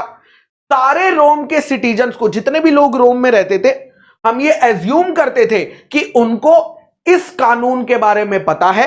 और ओवर द टाइम, जैसे जैसे समय बीतता गया, इन टेबल्स में धीरे धीरे छोटे मोटे चेंजेस लाते गए, छोटे मोटे चेंजेस, अमेंडमेंट मतलब चेंजेस। तो पहले जो हमने कानून बनाया, अगर हमें लगा कि यार इसमें कुछ गड़बड़ है, तो टाइम के साथ हमने उसमें छोटे छोटे अमेंडमेंट्स करे, छोटे छोटे क्या करे दोस्तों, चेंजेस करे, छोटे छोटे दोस्तों क्या करे, चेंजेस करे। ठीक है, अब नेक्स्ट आती है दोस्तों definition. What is law? Law होता क्या है ना? लॉ होता क्या है? तो दोस्तों अगर सिंपल भाषा में कहूं तो लॉ रूल्स एंड रेगुलेशन होते हैं जो हमारी सरकार हमारे लिए बनाती है। लेकिन यहां मॉड्यूल में ऐसा नहीं लिखा। मॉड्यूल में क्या लिखा है? मॉड्यूल में थोड़ी सी लैंग्वेज तो डिफिकल्ट करेंगे ना, तो देखिए क्या लिखा है, लॉ एक सेट है। किस चीज का सेट है? ऑब्लिगेशंस या ड्यूटीज, एक ही बात होती है। यानी लॉ के अंदर मल्टीपल ड्यूटीज लिखी हुई है, जो किसने लगाई है हमारे ऊपर? हमारी गवर्नमेंट ने हमारे ऊपर इंपोज करी है। तो लॉ को फॉलो करना ऑप्शनल होता है कि मैंडेटरी होता है? मैंडेटरी होता है, क्योंकि ये ड्यूटी है और हम पर इंपोज करी गई है, गवर्नमेंट ने हम पे लगाई है कि हमें कानून को फॉलो करना पड़ेगा। बट गवर्नमेंट ने हमारे ऊपर कानून बनाया क्यों है? क्यों कह रही है हमें कानून फॉलो करने को? क्या रीजन है? तो दोस्तों फॉर सिक्योरिंग वेलफेयर, यानी सोसाइटी के वेलफेयर के लिए, plus providing justice to the society, society को न्याय दिलाने के लिए कि सभी के साथ, किसी के साथ भी गलत ना हो, इसीलिए दोस्तों कानून बनाया गया। अब इंडिया का जो कानून है ना, वो बड़ा ही रंग बिरंगा कानून है। क्यों? क्योंकि इंडिया भी तो रंग बिरंगा है। इंडिया की जो डाइवर्सिटी है, इंडिया इतनी बड़ी कंट्री है, इतनी बड़ी कंट्री है, इतने सारे अलग अलग स्टेट्स हैं, इतनी सारी यूनियन टेरिटरीज है, इतने टाइप के अलग लॉज रहते हैं, लोग रहते हैं, इतने टाइप के अलग कल्चर्स फॉलो होते हैं, करेक्ट, इतने टाइप के रिलीजन्स हैं। तो इंडिया एक डाइवर्सिफाइड कंट्री है, जहां पर डाइवर्सिफाइड लोग रहते हैं। तो इसीलिए जब हमने कानून बनाया, तो हमने हर चीज को ध्यान में रखकर दोस्तों कानून बनाया। सो इंडिया का जो लीगल ढांचा है, फ्रेमवर्क यानी ढांचा, वो आपको इंडिया के सोशल एस्पेक्ट्स को भी ध्यान में रखता है, वो इंडिया के पॉलिटिकल एस्पेक्ट को भी ध्यान रखता है, इंडिया के इकोनॉमिक एस्पेक्ट को भी ध्यान रखता है, और इंडिया के कल्चरल एस्पेक्ट को भी ध्यान रखता है। क्योंकि हमारी कंट्री छोटी नहीं है, हमारी कंट्री वास्ट है, हमारी कंट्री डाइवर्सिफाइड है, हमारी कंट्री के अंदर अलग अलग टाइप के लोग रहते हैं। तो कानून भी दोस्तों उसी तरीके से बनाया गया है, दोस्तों उसी तरीके से बनाया गया है। अब कानून जब हम पढ़ते हैं, तो कानून कहीं से तो आया होगा। तो कानून के क्या क्या सोर्सेज है? What are the different sources of law in India? India के अंदर कानून कहां कहां से आता है? सबसे पहला दोस्तों सोर्स है, और जो सबसे इंपॉर्टेंट सोर्स है, वो है हमारा कॉन्स्टिट्यूशन ऑफ इंडिया। इंडिया का कॉन्स्टिट्यूशन, कॉन्स्टिट्यूशन ऑफ इंडिया, ये दोस्तों सबसे इंपॉर्टेंट सोर्स है। उसके बाद कॉन्स्टिट्यूशन ऑफ इंडिया के बाद जो एक्ट बनाए जाते हैं, जो एक्ट बनाए जाते हैं, एक्ट को हम स्टैट्यूट भी कह सकते हैं। कौन बनाता है इंडिया के अंदर एक्ट? दो लोग बनाते हैं, या तो पार्लियामेंट बनाता है एक्ट, या स्टेट लेजिस्लेचर बनाता है। क्या बनाता है? State legislature. आप स्टेट लेजिस्लेचर को स्टेट असेंबलीज भी कह सकते हो। तीसरा सोर्स है दोस्तों केस लॉज। क्या है? केस लॉस, तीसरा सोर्स है केस लॉस, इसको आप जुडिशियल डिसीजन भी कह सकते हो, जुडिशियल डिसीजंस भी कह सकते हो। और लास्ट सोर्स आता है दोस्तों कस्टम, रीति रिवाज, कस्टम, यूसेज, ट्रेडिशन। तो these are the 4 different sources of law in India. तो देखिए यही बोला है main sources of law in India, first is constitution, second is कानून जो हमारे पार्लियामेंट और स्टेट लेजिस्लेचर ने बनाया है, तीसरा है प्रेसिडेंट यानी जुडिशियल डिसीजंस यानी कोर्ट के केस लॉज, और दोस्तों नेक्स्ट है customs and usages, customs and usages. दोस्तों किसी भी कंट्री को चलाने के ना 2 तरीके होते हैं, ठीक है, किसी भी कंट्री को चलाने के 2 तरीके होते हैं। एक, या तो आप उसे डेमोक्रेसी से चलाते हो या आप उसे बिना डेमोक्रेसी सिस्टम से चलाते हो।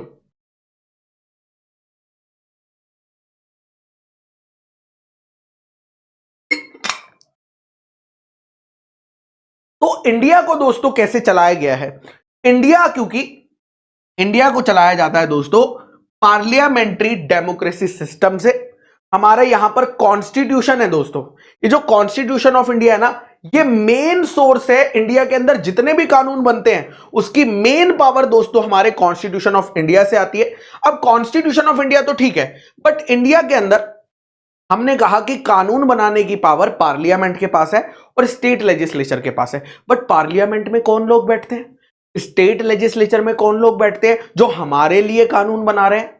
तो दोस्तों आपने देखा होगा इंडिया में टाइम टू टाइम इलेक्शंस होते रहते हैं, correct, time to time elections होते हैं जहां पर पब्लिक जाकर वोट डालती है। वोट डालने के बाद कौन अपॉइंट होता है? एक रिप्रेजेंटेटिव, पब्लिक का एक रिप्रेजेंटेटिव अपॉइंट होता है, और वो रिप्रेजेंटेटिव हमारे लिए कानून बना रहा है, यानी इनडायरेक्टली हमारे अपने चुने हुए लोग हमारे लिए कानून बना रहे हैं, यानी इनडायरेक्टली हम ही अपने लिए कानून बना रहे हैं, क्योंकि हमारे लोग वहां बैठकर हमारे लिए दोस्तों कानून बना रहे हैं। तो देखिए वी इलेक्ट आर रिप्रेजेंटेटिव, हम अपने रिप्रेजेंटेटिव को इलेक्ट करते हैं, उन्हें पार्लियामेंट में भेजते हैं, उन्हें स्टेट लेजिस्लेचर में भेजते हैं, और ये रिप्रेजेंटेटिव, ये हमारे अपॉइंटेड लोग, हमारे इलेक्शन वाले लोग जो हैं हमारे लिए पार्लियामेंट में बैठकर कानून बनाते हैं, हमारे लिए स्टेट लेजिस्लेचर में बैठकर दोस्तों कानून बनाते हैं। इंडिया के अंदर अगर दोस्तों पूरी कंट्री के लिए कानून बनाना है, होल कंट्री के लिए कानून बनाना है, तो कौन कानून बनाता है? पूरी कंट्री के लिए कानून बनाना है तो पार्लियामेंट बनाता है। लेकिन अगर किसी स्पेसिफिक स्टेट के लिए कानून बनाना है तो कौन बनाता है?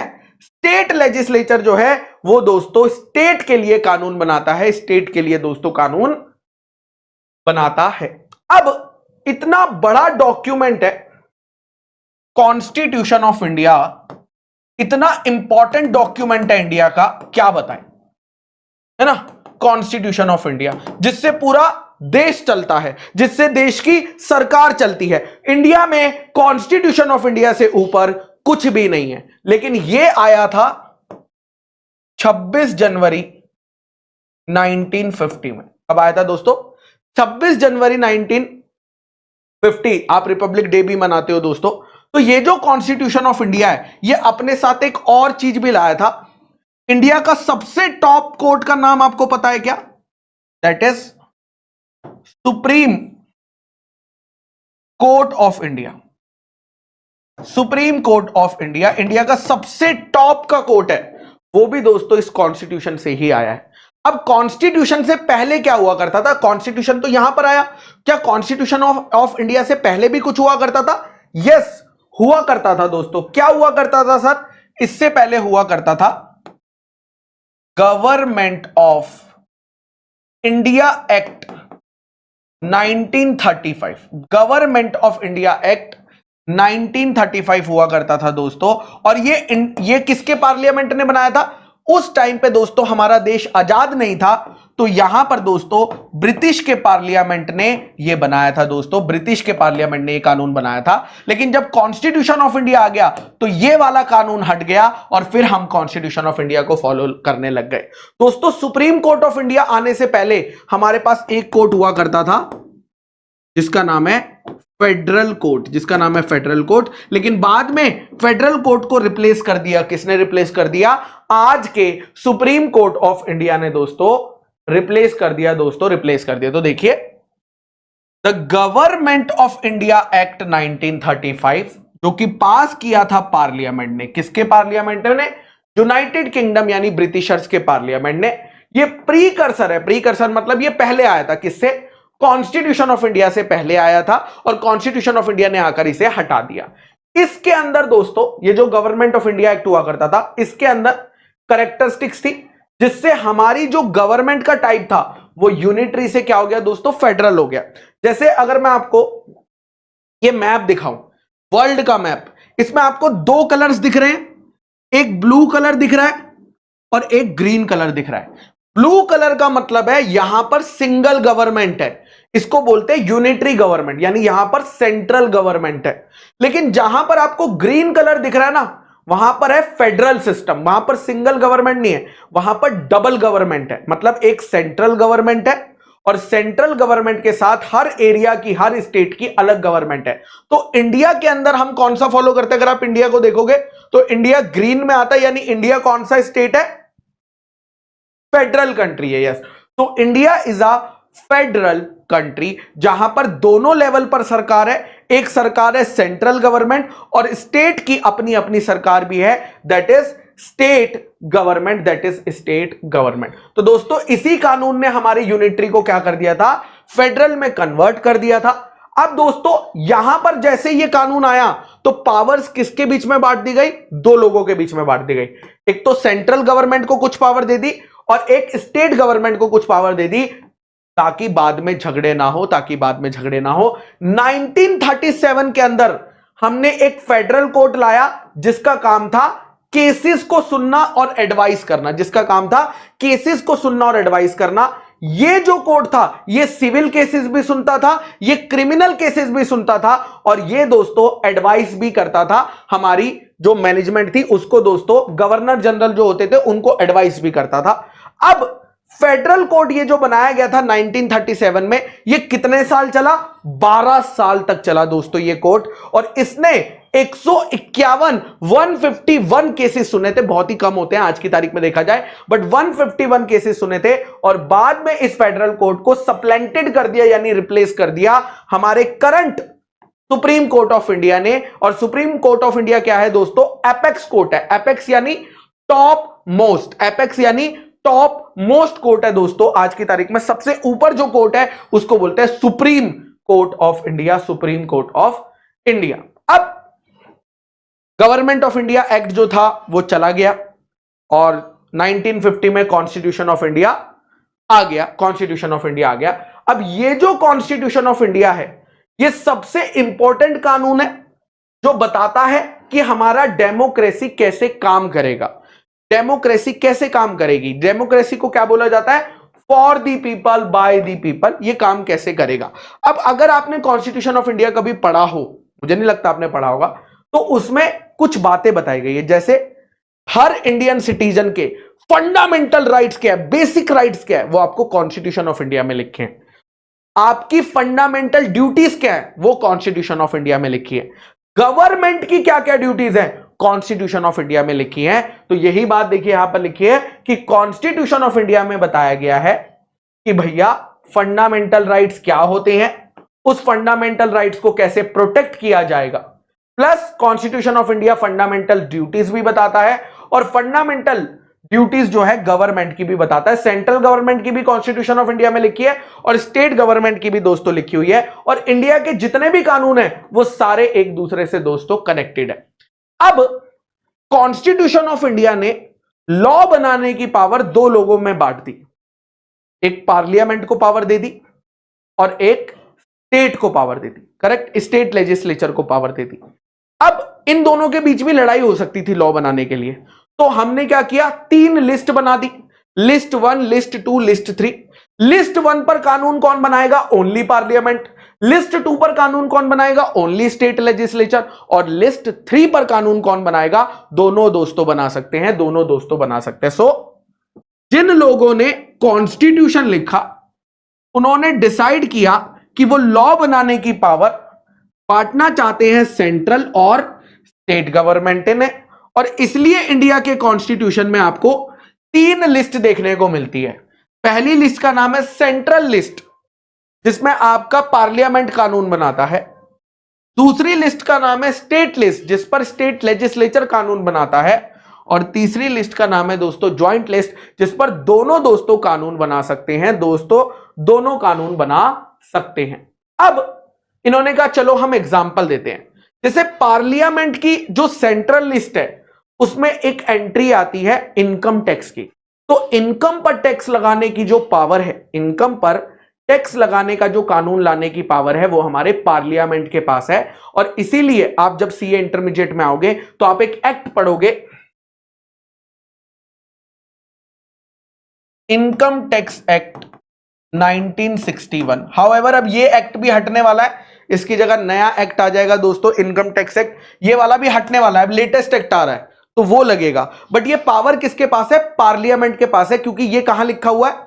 ये लिखा हुआ है दोस्तों सेंट्रल लिस्ट के अंदर, इसीलिए। अच्छा, अब ये जो है, ये जो इनकम टैक्स एक्ट है, इस इनकम टैक्स एक्ट को कौन सी मिनिस्ट्री देखती है? गवर्नमेंट की कौन सी मिनिस्ट्री देखती है? मिनिस्ट्री ऑफ फाइनेंस इसे देखती है। तो देखिए, डिपेंडिंग अपॉन द लिस्ट, जिस लिस्ट के अंदर वो मैटर लिखा है, तब हमें पता चलता है कि उस पर सेंट्रल कानून बनाएगा कि स्टेट कानून बनाएगा।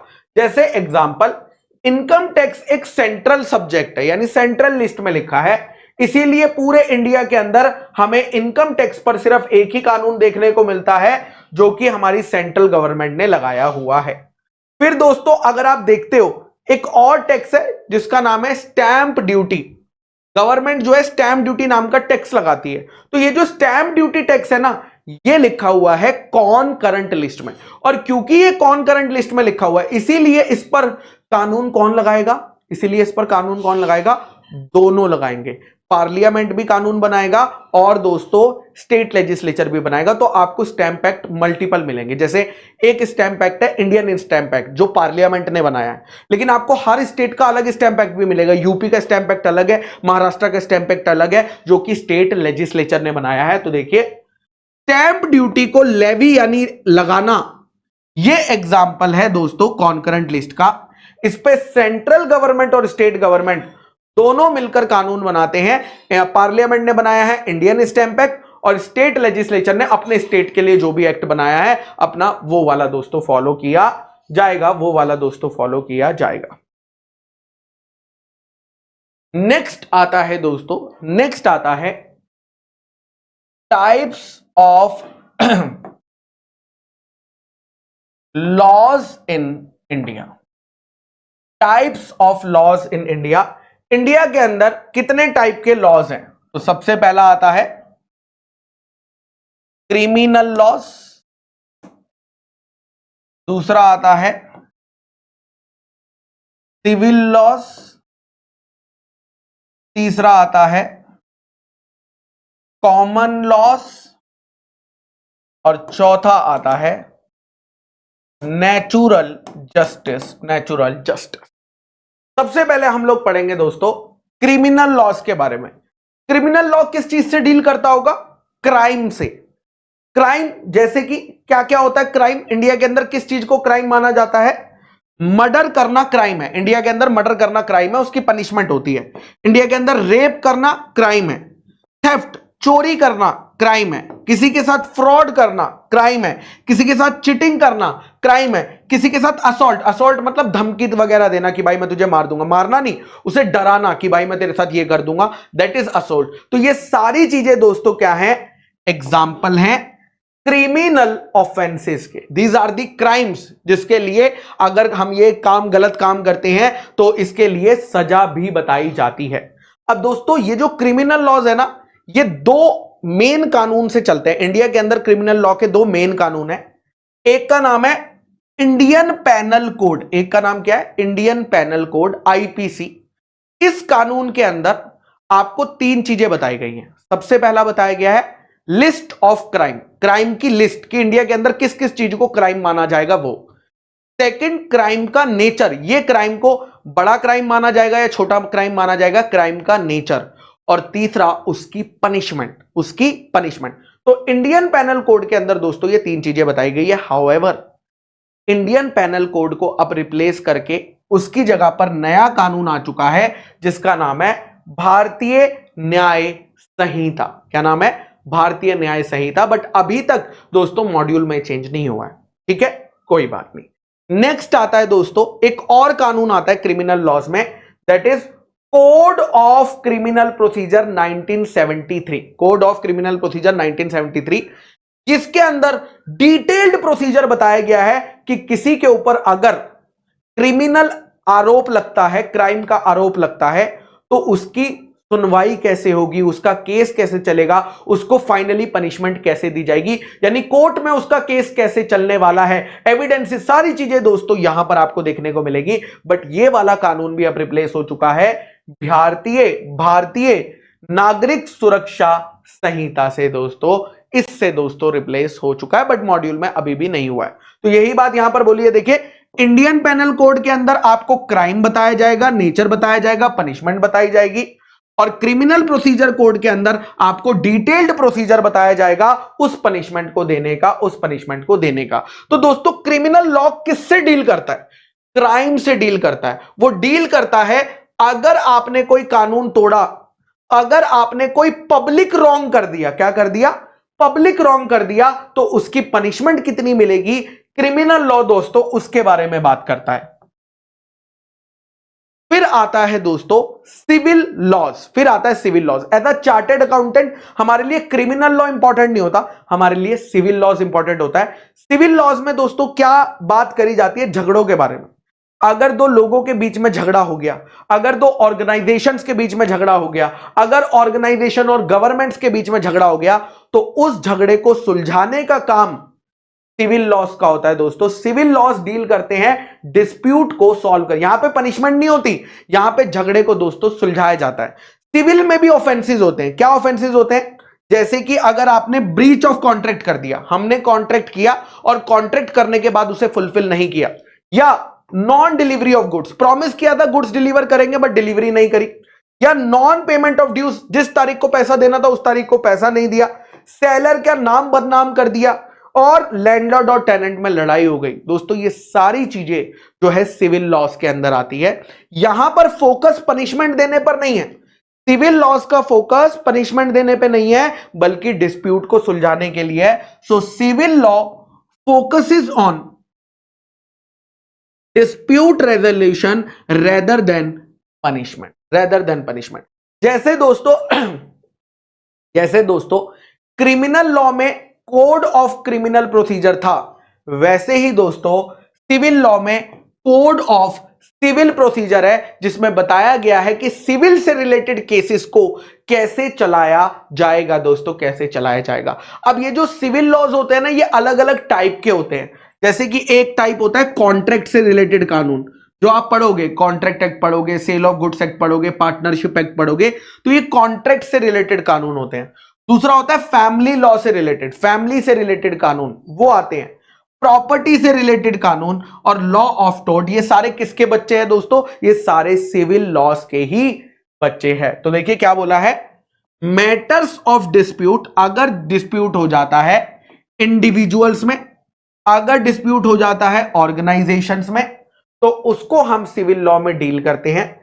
सिविल कोर्ट्स बनाए गए हैं सिविल केसेस को देखने के लिए, सिविल कोर्ट्स। तो क्रिमिनल केसेस के लिए क्रिमिनल कोर्ट्स होते हैं, जिनको हम सेशन कोर्ट्स कहते हैं, और सिविल केसेस के लिए दोस्तों सिविल कोर्ट्स होते हैं, नेक्स्ट आता है दोस्तों कॉमन लॉ। कॉमन लॉ का दूसरा नाम होता है केस लॉ। इसका तीसरा नाम होता है जुडिशियल प्रेसिडेंट्स या जुडिशियल डिसीजन। आप सीए फाउंडेशन के सिलेबस में बहुत सारे केस लॉस पढ़ते हो, ऑलरेडी आप कॉमन लॉस पढ़ रहे हो। जैसे जब आप कॉन्ट्रैक्ट एक्ट पढ़ते हो तो एक केस लॉ आता है दोस्तों बाल्फोर वर्सेस बाल्फोर का। जब आप कॉन्ट्रैक्ट एक्ट पढ़ते हो तो एक केस लॉ आता है मोहिरी बीबी वर्सेस धर्मोदास गोसे का।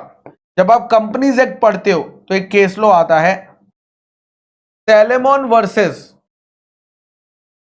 सैलेमोन एंड को लिमिटेड का केस लॉ आता है।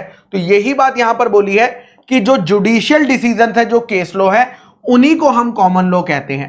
अगर कोई डिसीजन इंडिया के सुप्रीम कोर्ट ने दे दिया, अगर कोई डिसीजन इंडिया के सुप्रीम कोर्ट ने पास किया है, तो इंडिया के जितने भी कोर्ट्स हैं, इंडिया के अंदर जितने भी कोर्ट्स हैं, सभी की यह ड्यूटी है कि वो सुप्रीम कोर्ट के डिसीजन को क्या करेंगे, फॉलो करेंगे। तो देखिए, अगर कोई जजमेंट हमारे सुप्रीम कोर्ट ने पास करी है, तो वो फॉलो करनी पड़ेगी कोर्ट्स को जो इंडिया के अंदर आते हैं, वो सभी कोर्ट्स को वो डिसीजन फॉलो करना पड़ेगा। और ये बात इंडियन कॉन्स्टिट्यूशन के आर्टिकल नंबर 141 में लिखी है।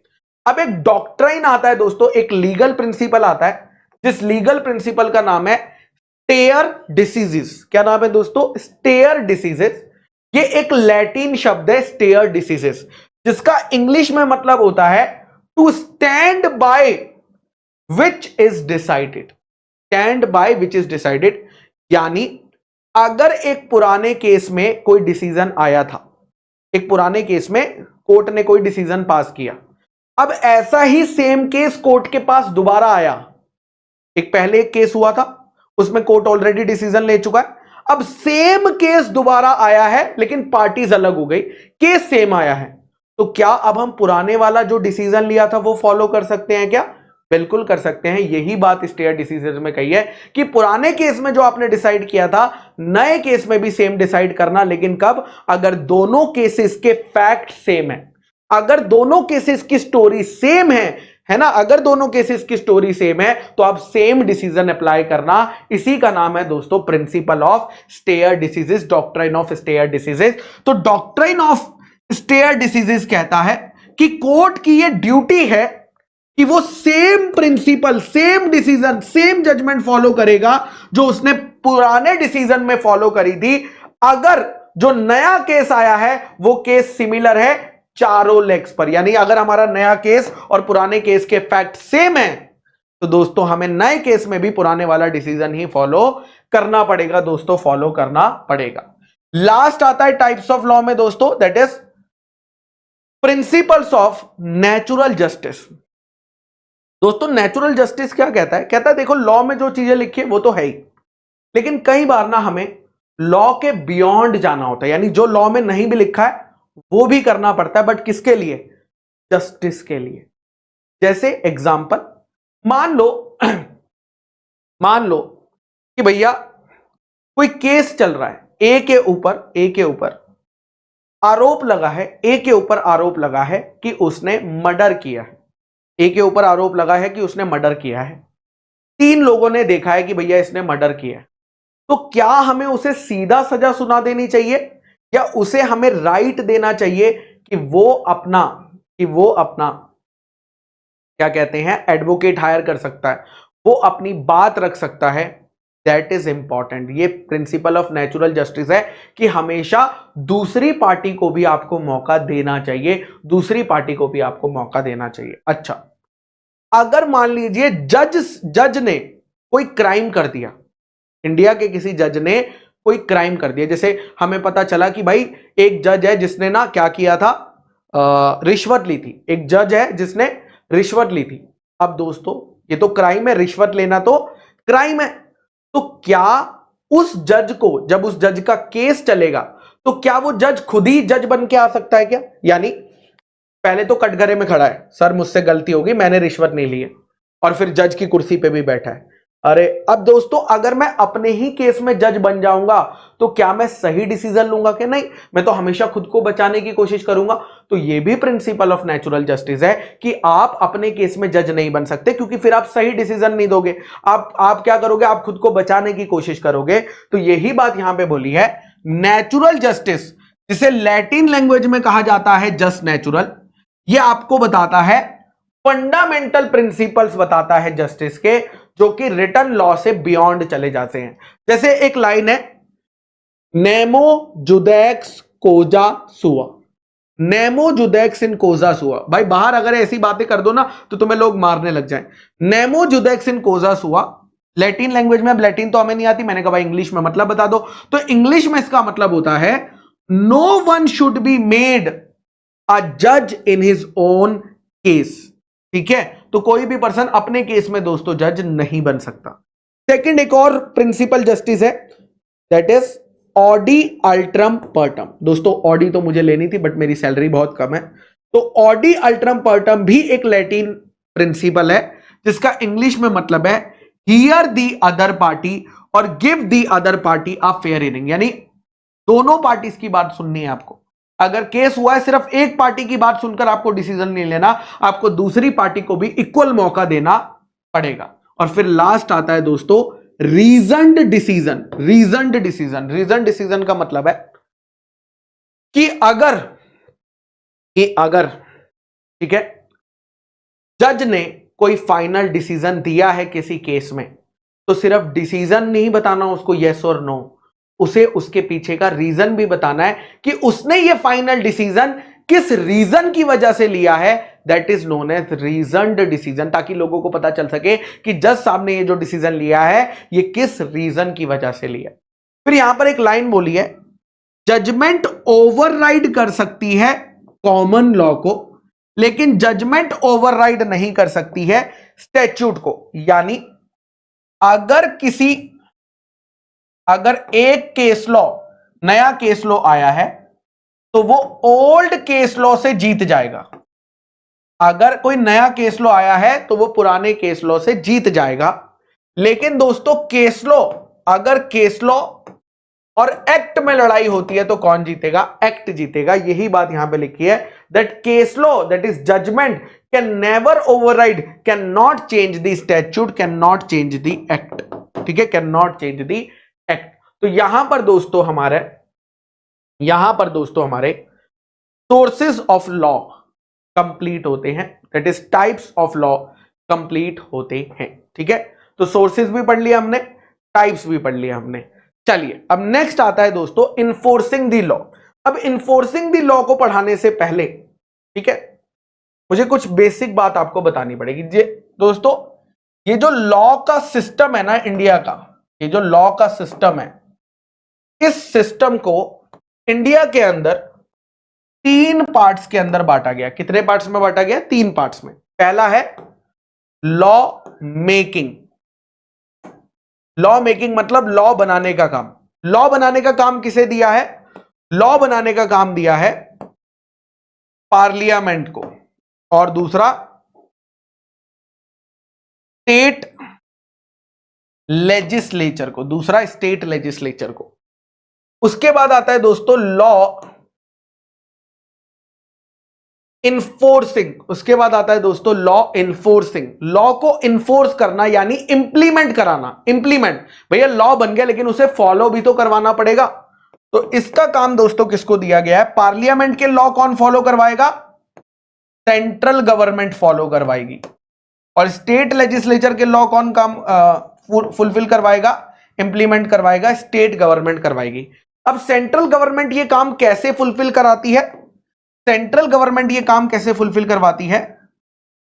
Through ministry. किसके थ्रू करवाती है? अपनी अलग अलग मिनिस्ट्री के थ्रू करवाती है। स्टेट गवर्नमेंट किसके थ्रू करवाती है? स्टेट गवर्नमेंट अपनी मिनिस्ट्री के थ्रू ये कानून को फॉलो करवाती है, ये कानून को फॉलो करवाती है। और फिर लास्ट आता है दोस्तों लॉ का इंटरप्रिटेशन। लॉ का इंटरप्रिटेशन करना, और लॉ का इंटरप्रिटेशन करने के लिए हमने बनाई हुई है जुडिशियरी सिस्टम। क्या बनाया हुआ है? Judiciary system. यानी इंडिया के अंदर जो कोर्ट्स होते हैं, जो कोर्ट होते हैं, वो मदद करते हैं कानून को इंटरप्रेट करने में, जिसमें सबसे ऊपर आता है हमारा सुप्रीम कोर्ट आता है। सुप्रीम कोर्ट आता है। सुप्रीम कोर्ट के नीचे आता है हाई कोर्ट। हाई कोर्ट के नीचे आता है डिस्ट्रिक्ट कोर्ट। इसके बारे में हम आगे जाकर पढ़ेंगे। और कुछ बड़ी बड़ी सिटीज में तो मेट्रोपॉलिटन कोर्ट्स भी होते हैं जो हम आगे जाकर पढ़ेंगे। बट अभी हमारा मुद्दा है ये, इस वाले मुद्दे पे अब हम बात करेंगे कि इंडिया के अंदर कानून बनने के बाद कानून को फॉलो करवाना होता है। जैसे कानून बना हुआ है कि अगर ट्रैफिक लाइट पर रेड है, अगर ट्रैफिक लाइट पर रेड है, रेड लाइट है, तो आपको रुकना चाहिए। बट इंडिया में कितने लोग हैं जो रेड लाइट देखकर सच में रुकते हैं? कोई नहीं रुकता। क्यों नहीं रुकता? वो देखते हैं कि अगर इस चौक पर जहां ट्रैफिक लाइट लगी हुई है, अगर कोई ट्रैफिक पुलिस वाला नहीं खड़ा है, कोई है ही नहीं पकड़ने वाला, अरे चलो चलते हैं। यानी ट्रैफिक पुलिस वाला खड़ा हुआ है तो रुके हुए हैं कि यार ये पकड़ लेगा, बट अगर ट्रैफिक पुलिस वाला नहीं खड़ा हुआ तो कोई चाहिए ना जो इंप्लीमेंट करे कानून को, बिकॉज लॉ बना दिया बट अगर कोई देखने वाला ही नहीं है कि लॉ फॉलो हो रहा है कि नहीं, तो सब लोग क्या करेंगे दोस्तों, लॉ को तोड़ेंगे। और इसीलिए ये टॉपिक भी इंपॉर्टेंट है कि लॉ को इन्फोर्स कराना। तो देखिए क्या बोला है, जब आपका कानून पास हो जाता है पार्लियामेंट में, तो पास होने के बाद उसे इन्फोर्स कराना पड़ता है। यानी हमें कोई ऐसा चाहिए जो मॉनिटर करे कि भाई ये जो नया लॉ आया है इसे कोई फॉलो कर रहा है या नहीं कर रहा। और ये काम किसका है, ये जो फॉलो करवाने का काम है ये गवर्नमेंट के एग्जीक्यूटिव डिपार्टमेंट का है, एग्जीक्यूटिव डिपार्टमेंट का है। तो दोस्तों अगर आपका सेंट्रल लॉ है तो सेंट्रल गवर्नमेंट की मिनिस्ट्रीज फॉलो करवाएंगी, अगर आपका स्टेट लॉ है तो स्टेट लॉ की मिनिस्ट्री दोस्तों फॉलो करवाएंगी। क्या इंडिया के अंदर गवर्नमेंट की एक ही मिनिस्ट्री होती है? नहीं, गवर्नमेंट ने हर चीज के लिए एक अलग मिनिस्ट्री बनाई हुई है।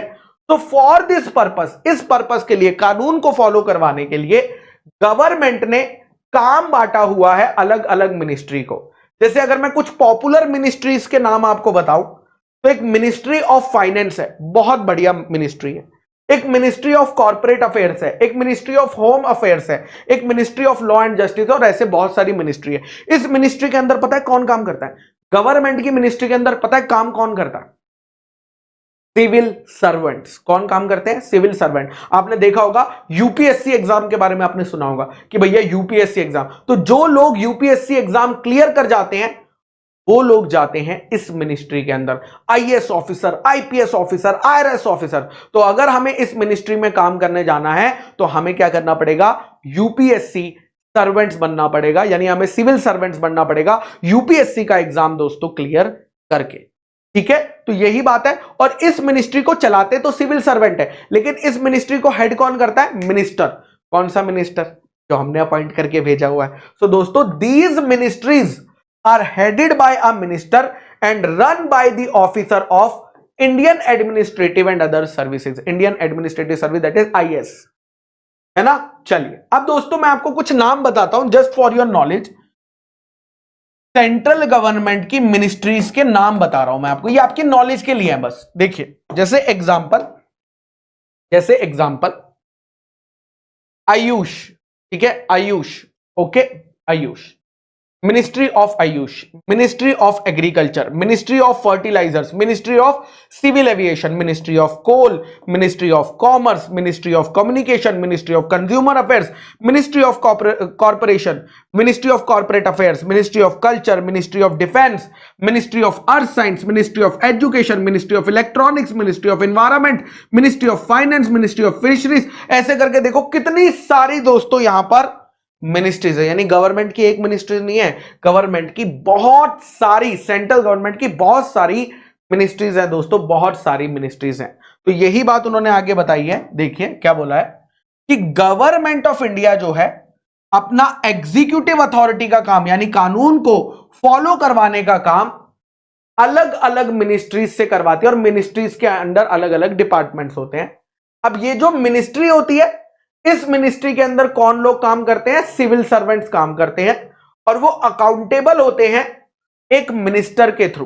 ठीक है, नॉर्मली जो कौन सी मिनिस्टर होते हैं? कैबिनेट मिनिस्टर्स होते हैं, यानी जिनकी सरकार जो बनी होती है वो मिनिस्टर इसे हेड करते हैं। ठीक है, और ये टिपिकली दोस्तों जूनियर मिनिस्टर्स भी इनके साथ होते हैं। अब एक एग्जांपल लेते हैं, जैसे अगर हम बात करें इनकम टैक्स एक्ट की। इनकम टैक्स एक्ट किसने बनाया? पार्लियामेंट ने बना दिया। अब इनकम टैक्स को फॉलो करवाने का काम कौन सी मिनिस्ट्री का है? इनकम टैक्स एक्ट को फॉलो करवाने का काम कौन सी मिनिस्ट्री का है? मिनिस्ट्री ऑफ फाइनेंस का है। मिनिस्ट्री ऑफ फाइनेंस का काम है दोस्तों, मिनिस्ट्री ऑफ फाइनेंस का काम है। अब ये जो मिनिस्ट्री ऑफ फाइनेंस है, ठीक है, ये जो मिनिस्ट्री ऑफ फाइनेंस है इसके अंदर एक डिपार्टमेंट है। क्या डिपार्टमेंट है? Department of revenue. इस मिनिस्ट्री के अंदर एक डिपार्टमेंट है रेवेन्यू का डिपार्टमेंट, कि गवर्नमेंट का रेवेन्यू कहां से आएगा। इनकम टैक्स तो गवर्नमेंट के लिए रेवेन्यू है। उस डिपार्टमेंट के अंदर एक बॉडी है जिस बॉडी का नाम है CBDT. CBDT central board for direct tax. Central board for direct tax, ये जो बॉडी है सीबीडीटी नाम की, ये जो दोस्तों बॉडी है ना, ये काम करती है इस एक्ट को इन्फोर्स कराने के लिए, ये बॉडी बनाई हुई है। तो सेंट्रल गवर्नमेंट की मिनिस्ट्री ऑफ फाइनेंस, उसके अंडर है डिपार्टमेंट ऑफ रेवेन्यू और उसके अंदर है दोस्तों सीबीडीटी। और अगर आप इस मिनिस्ट्री में नौकरी लगवाना चाहते हो तो आपको यूपीएससी का कौन सी सर्विस का एग्जाम क्लियर करना पड़ेगा?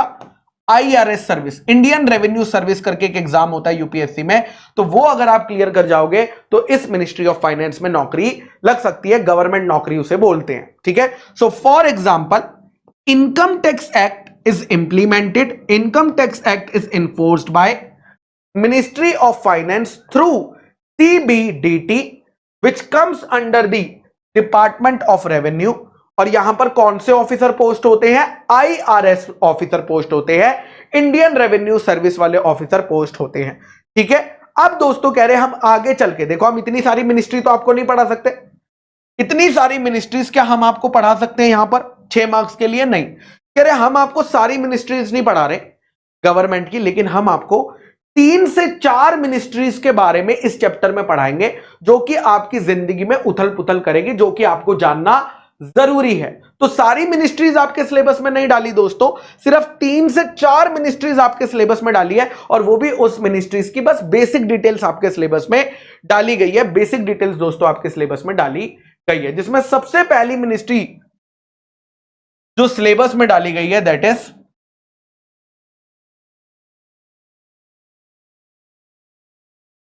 Ministry of finance. सबसे पहली मिनिस्ट्री कौन सी है दोस्तों? Ministry of finance.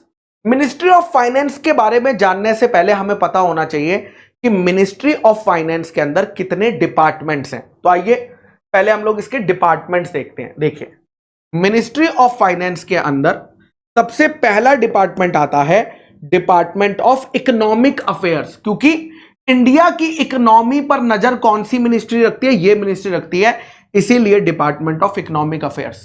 Next department है डिपार्टमेंट ऑफ खर्चा, डिपार्टमेंट ऑफ एक्सपेंडिचर। गवर्नमेंट कितना खर्चा किस प्रोजेक्ट पर करेगी, कितना खर्चा किस पर करेगी, यहां से पता चलता है दोस्तों डिपार्टमेंट ऑफ एक्सपेंडिचर से। तीसरा डिपार्टमेंट है डिपार्टमेंट ऑफ रेवेन्यू। गवर्नमेंट को पैसा कहां से आएगा? गवर्नमेंट को पैसा आता है टैक्सेस से, गवर्नमेंट को पैसा आता है पेनल्टीज से, गवर्नमेंट को पैसा आता है फीस से। तो वो जो है वो यहां पर आ गया दोस्तों डिपार्टमेंट ऑफ रेवेन्यू।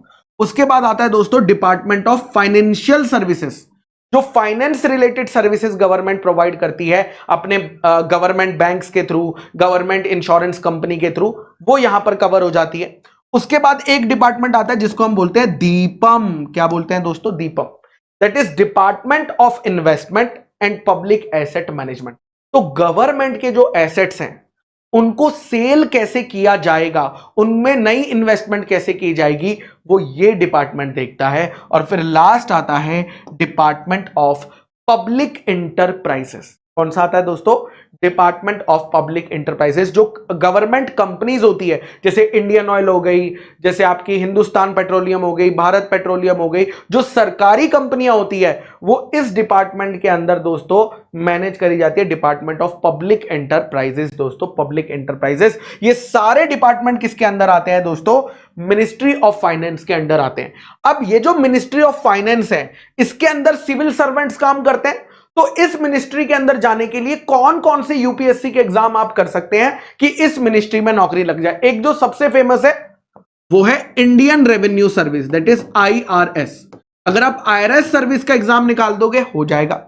दूसरा आता है Indian audit and account service, जिसको हम कहते हैं आईएएएस, इसका एग्जाम निकाल दिया।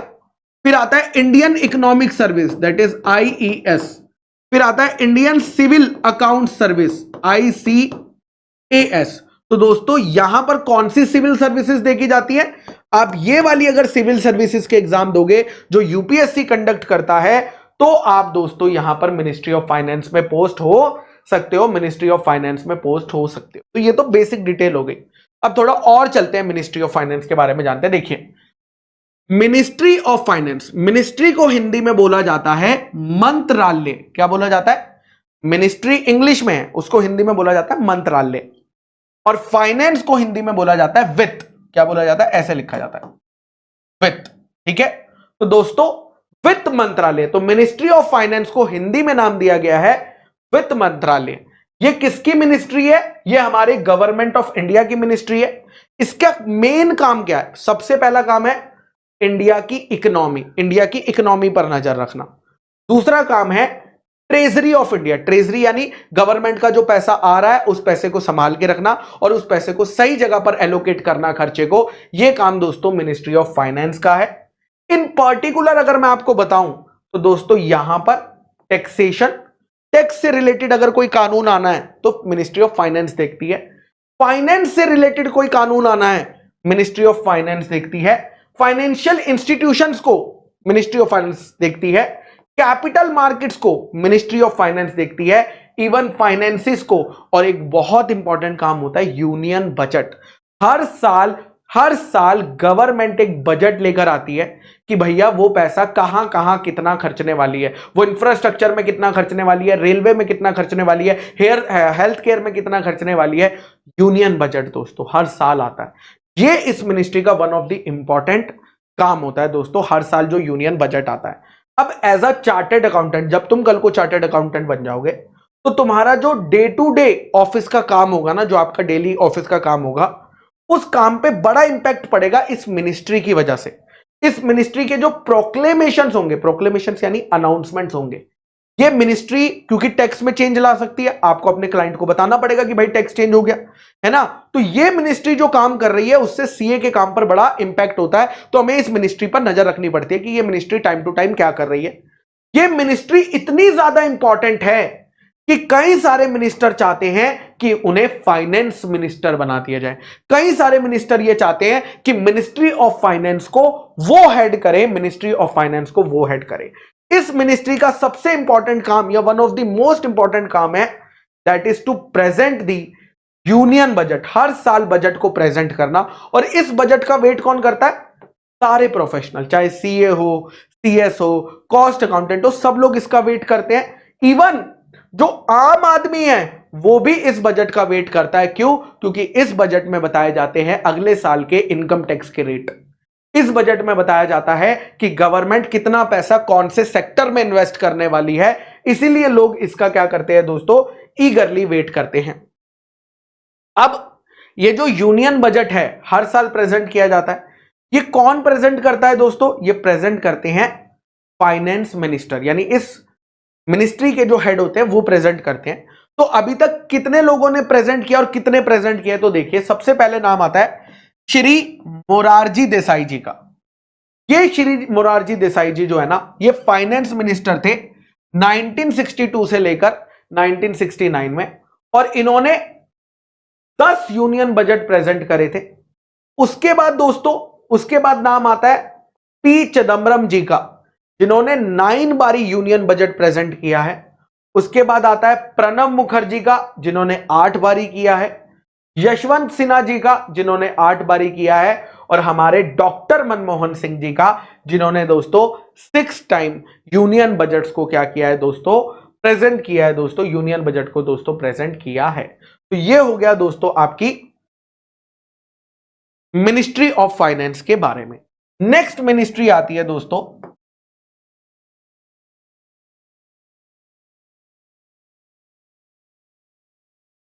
Ministry of corporate affairs. Next ministry कौन सी आती है, मिनिस्ट्री ऑफ कॉर्पोरेट अफेयर्स, जिसको हम शॉर्ट में बोलते हैं एमसीए। ये मिनिस्ट्री क्या देखती है, ये मिनिस्ट्री एक तो आपका देखती है कंपनीज एक्ट। ये मिनिस्ट्री आपका कौन सा एक्ट देखती है, कंपनीज एक्ट, चाहे वो नए वाला हो 2013, चाहे वो पुराने वाला हो। ये मिनिस्ट्री आपका देखती है limited liability partnership act, that is LLP act. ये मिनिस्ट्री आपका देखती है इंसॉल्वेंसी एंड बैंक्रप्सी कोड। अभी नया नया आया था 2016 में आईबीसी 2016 दोस्तों, आईबीसी 2016। तो देखिए क्या लिखा है, मिनिस्ट्री ऑफ कॉर्पोरेट अफेयर्स में लिखा है ये एक इंडियन गवर्नमेंट की मिनिस्ट्री है। इसका मेन काम है कंपनीज एक्ट को देखना, एलएलपी एक्ट को देखना और इंसॉल्वेंसी बैंक्रप्सी एक्ट को देखना। इसका एक और काम है, जो इंडिया के बिजनेसेस हैं, चाहे वो इंडस्ट्रियल बिजनेस हो, चाहे वो सर्विस सेक्टर हो, उसको रेगुलेट करना भी इस मिनिस्ट्री का काम है। ये मिनिस्ट्री में सिविल सर्वेंट ही चलाते हैं, बट कौन से सिविल सर्वेंट चलाते हैं? आईसीएलएस वाले, इंडियन कॉर्पोरेट लॉ सर्विस। अगर आप इंडियन कॉर्पोरेट लॉ सर्विस वाला यूपीएससी का एग्जाम निकालोगे तो फिर आपकी यहां पर नौकरी जो है लग सकती है। ये एग्जाम कौन कंडक्ट करता है? इसमें नौकरी लगने के लिए, किसी भी मिनिस्ट्री में अगर नौकरी लगवानी है तो आपको देना पड़ता है यूपीएससी का एग्जाम। यूपीएससी की फुल फॉर्म क्या है? Union public service commission. Union public service commission, that is UPSC. Okay, अब जो हाईएस्ट पोस्ट है, जो डायरेक्टर, इसके अंदर अगर आपकी नौकरी लग गई, अगर आपने यूपीएससी का एग्जाम क्लियर कर लिया, तो हाईएस्ट पोस्ट कौन सी होगी? यानी प्रमोशन करते करते करते करते कौन सी पोस्ट पे जा सकते हैं हम लोग? उस पोस्ट का नाम है director general of corporate affairs. ये हाईएस्ट पोस्ट है दोस्तों इस सर्विस की। यानी जो इस यूपीएससी का आईसीएलएस सर्विस वाला एग्जाम निकाल के जाता है, अगर उसके सही टाइम पर प्रमोशन होते रहते हैं तो वो इस पोस्ट तक पहुंच सकता है, जिस पोस्ट का नाम है director general of corporate affairs. Director general of corporate affairs. Next आता है दोस्तों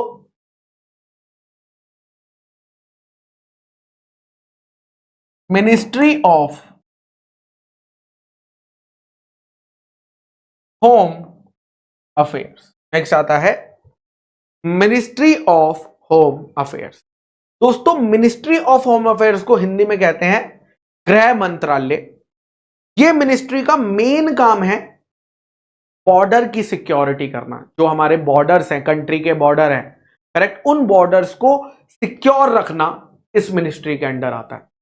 दूसरा, सिर्फ बॉर्डर की ही सिक्योरिटी नहीं, इंडिया के अंदर भी पीस बना रहे, इंडिया के अंदर भी शांति बनी रहे, इंटरनल सिक्योरिटी भी इसी मिनिस्ट्री के अंडर आती है, इसी मिनिस्ट्री के अंडर आती है। इवन जो हमारी लैंग्वेज है हिंदी, हिंदी को बढ़ावा देने के लिए कि सरकार के कामों में, जो गवर्नमेंट के वर्क्स हो रहे हैं, उसमें हिंदी भाषा का इस्तेमाल हो, यही मिनिस्ट्री दोस्तों संभालती है वो काम, यही मिनिस्ट्री दोस्तों संभालती है। अगर मैं आपको इसके डिपार्टमेंट दिखाऊं, मेरे साथ एक बार डिपार्टमेंट देखिए, क्योंकि जब आप उसके डिपार्टमेंट देख लेते हैं ना उस मिनिस्ट्री के, तो आपको पता चल जाता है कि भाई ये मिनिस्ट्री अपने डिपार्टमेंट से क्या क्या काम करती होगी।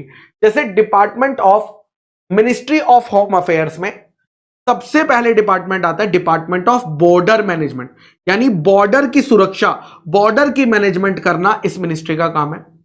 दूसरा है डिपार्टमेंट ऑफ इंटरनल सिक्योरिटी, हमारे इंडिया की इंटरनल शांति बनाए रखना, इंटरनल सिक्योरिटी बनाए रखना, दंगे ना होना इंडिया के अंदर, इस मिनिस्ट्री का काम है। उसके बाद दोस्तों डिपार्टमेंट ऑफ होम, क्योंकि मिनिस्ट्री ऑफ होम अफेयर्स है, that is department of home. उसके बाद डिपार्टमेंट ऑफ ऑफिशियल लैंग्वेज, हमारी हिंदी लैंग्वेज को बढ़ावा देने के लिए। उसके बाद आता है department of state, her states के साथ रिलेशन सही बने रहे, डिपार्टमेंट ऑफ स्टेट्स। लेकिन एक बहुत ही स्पेशल जगह है, कौन सी? जम्मू कश्मीर एंड लद्दाख, उसके लिए अलग डिपार्टमेंट है, क्योंकि वहां पर दोस्तों आए दिन कुछ ना कुछ चलता रहता है, तो वहां पर बड़ी सिक्योरिटी बनाए रखना बहुत जरूरी है, इसलिए उसके लिए एक अलग डिपार्टमेंट है, department of Jammu Kashmir and Ladakh affairs. अब दोस्तों ये जो मैंने आपको डिपार्टमेंट ऑफ ऑफिशियल लैंग्वेज बताया, जो हिंदी को बढ़ावा देता है, इसके भी तीन पार्ट्स हैं, इस डिपार्टमेंट के भी तीन हिस्से हैं। पहला है सेंट्रल ट्रांसलेशन ब्यूरो, इसका काम है सभी गवर्नमेंट डॉक्यूमेंट्स को हिंदी में कन्वर्ट करना। दूसरा है सेंट्रल हिंदी ट्रेनिंग इंस्टीट्यूट, जो लोगों को हिंदी सिखाने का काम करता है। और उसके बाद है दोस्तों डायरेक्टरेट ऑफ सेंसस ऑपरेशंस। तो दोस्तों ये तीन आते हैं दोस्तों डिपार्टमेंट ऑफ ऑफिशियल लैंग्वेज में। तो आइए पढ़ते हैं, देखिए ministry of home affair, that is गृह मंत्रालय, ये एक गवर्नमेंट की मिनिस्ट्री है। ये मिनिस्ट्री जो है मेनली रिस्पॉन्सिबल होती है इंटरनल सिक्योरिटी के लिए और डोमेस्टिक पॉलिसी को मेंटेन करने के लिए। और इस मिनिस्ट्री का हेड कौन होता है दोस्तों? इस मिनिस्ट्री का हेड कौन होता है? Union minister of home affairs. Union minister of home affairs दोस्तों इस मिनिस्ट्री को हेड करते हैं। फिर आता है दोस्तों हमारे सिलेबस की लास्ट मिनिस्ट्री, वैसे तो और भी मिनिस्ट्रीज है, बट हमारे सिलेबस में ये लास्ट मिनिस्ट्री है, जिसका नाम है ministry of law and justice. Law and justice, अब ये जो ministry of law and justice है ना, इस मिनिस्ट्री के 3 डिपार्टमेंट्स हैं। पहला डिपार्टमेंट है डिपार्टमेंट ऑफ लीगल अफेयर्स। सोचो डिपार्टमेंट ऑफ लीगल अफेयर्स क्या करता होगा? Very good, the department of legal affairs ना लीगल अफेयर्स को मैनेज करता होगा। Very good. दूसरा डिपार्टमेंट है लेजिस्लेटिव डिपार्टमेंट। लेजिस्लेटिव डिपार्टमेंट का काम होता है कानून को ड्राफ्ट करना, किसी भी लॉ को ड्राफ्ट करने का काम इस डिपार्टमेंट का होता है। तो ये जो लेजिस्लेटिव डिपार्टमेंट है ये क्या देखता है? लेजिस्लेटिव एक्टिविटीज देखता है, लेजिस्लेटिव एक्टिविटीज देखता है। और थर्ड आता है डिपार्टमेंट ऑफ जस्टिस, न्याय का डिपार्टमेंट। ये क्या देखता है? डिपार्टमेंट ऑफ जस्टिस दोस्तों ये जस्टिस को एडमिनिस्टर करता है। यानी डिपार्टमेंट के नाम में ही लिखा है कि वो डिपार्टमेंट क्या करता है, वो डिपार्टमेंट दोस्तों क्या करता है। तो देखिए, ministry of law and justice government की एक मिनिस्ट्री है। लीगल अफेयर्स को मैनेज करना कौन से डिपार्टमेंट का काम है? डिपार्टमेंट ऑफ लीगल अफेयर्स का काम है। लेजिस्लेटिव एक्टिविटीज को मैनेज करना कौन से डिपार्टमेंट का काम है? लेजिस्लेटिव डिपार्टमेंट का काम है, लेजिस्लेटिव डिपार्टमेंट का काम है। जस्टिस को एडमिनिस्टर करना पूरे इंडिया के अंदर डिपार्टमेंट ऑफ जस्टिस का काम है। यही बात दोस्तों यहां पर लिखी है कि लीगल अफेयर्स का डिपार्टमेंट जो है वो एडवाइजरी करता है गवर्नमेंट को, लेजिस्लेटिव डिपार्टमेंट जो है वो कानून को ड्राफ्ट करके देता है, वो कानून को दोस्तों ड्राफ्ट करके देता है। तो यहां पर दोस्तों हमारा ये टॉपिक भी होता है फिनिश।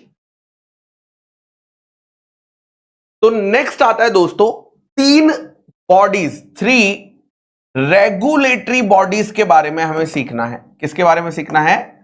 3 रेगुलेटरी बॉडी के बारे में हमें सीखना है। एक तो हमें सीखना है सेबी के बारे में, ठीक है, security exchange board of India के बारे में।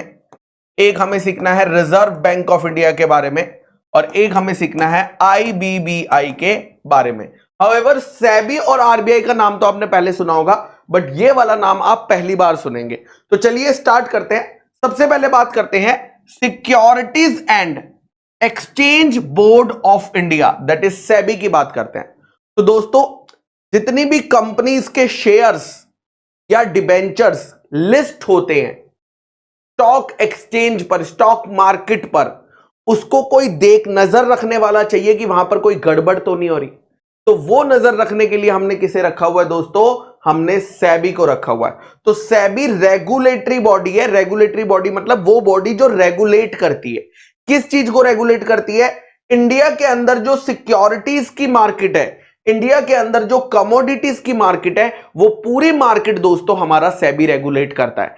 ये बॉडी कौन सी मिनिस्ट्री के अंडर आती है? ये आती है दोस्तों मिनिस्ट्री ऑफ फाइनेंस के अंडर आती है।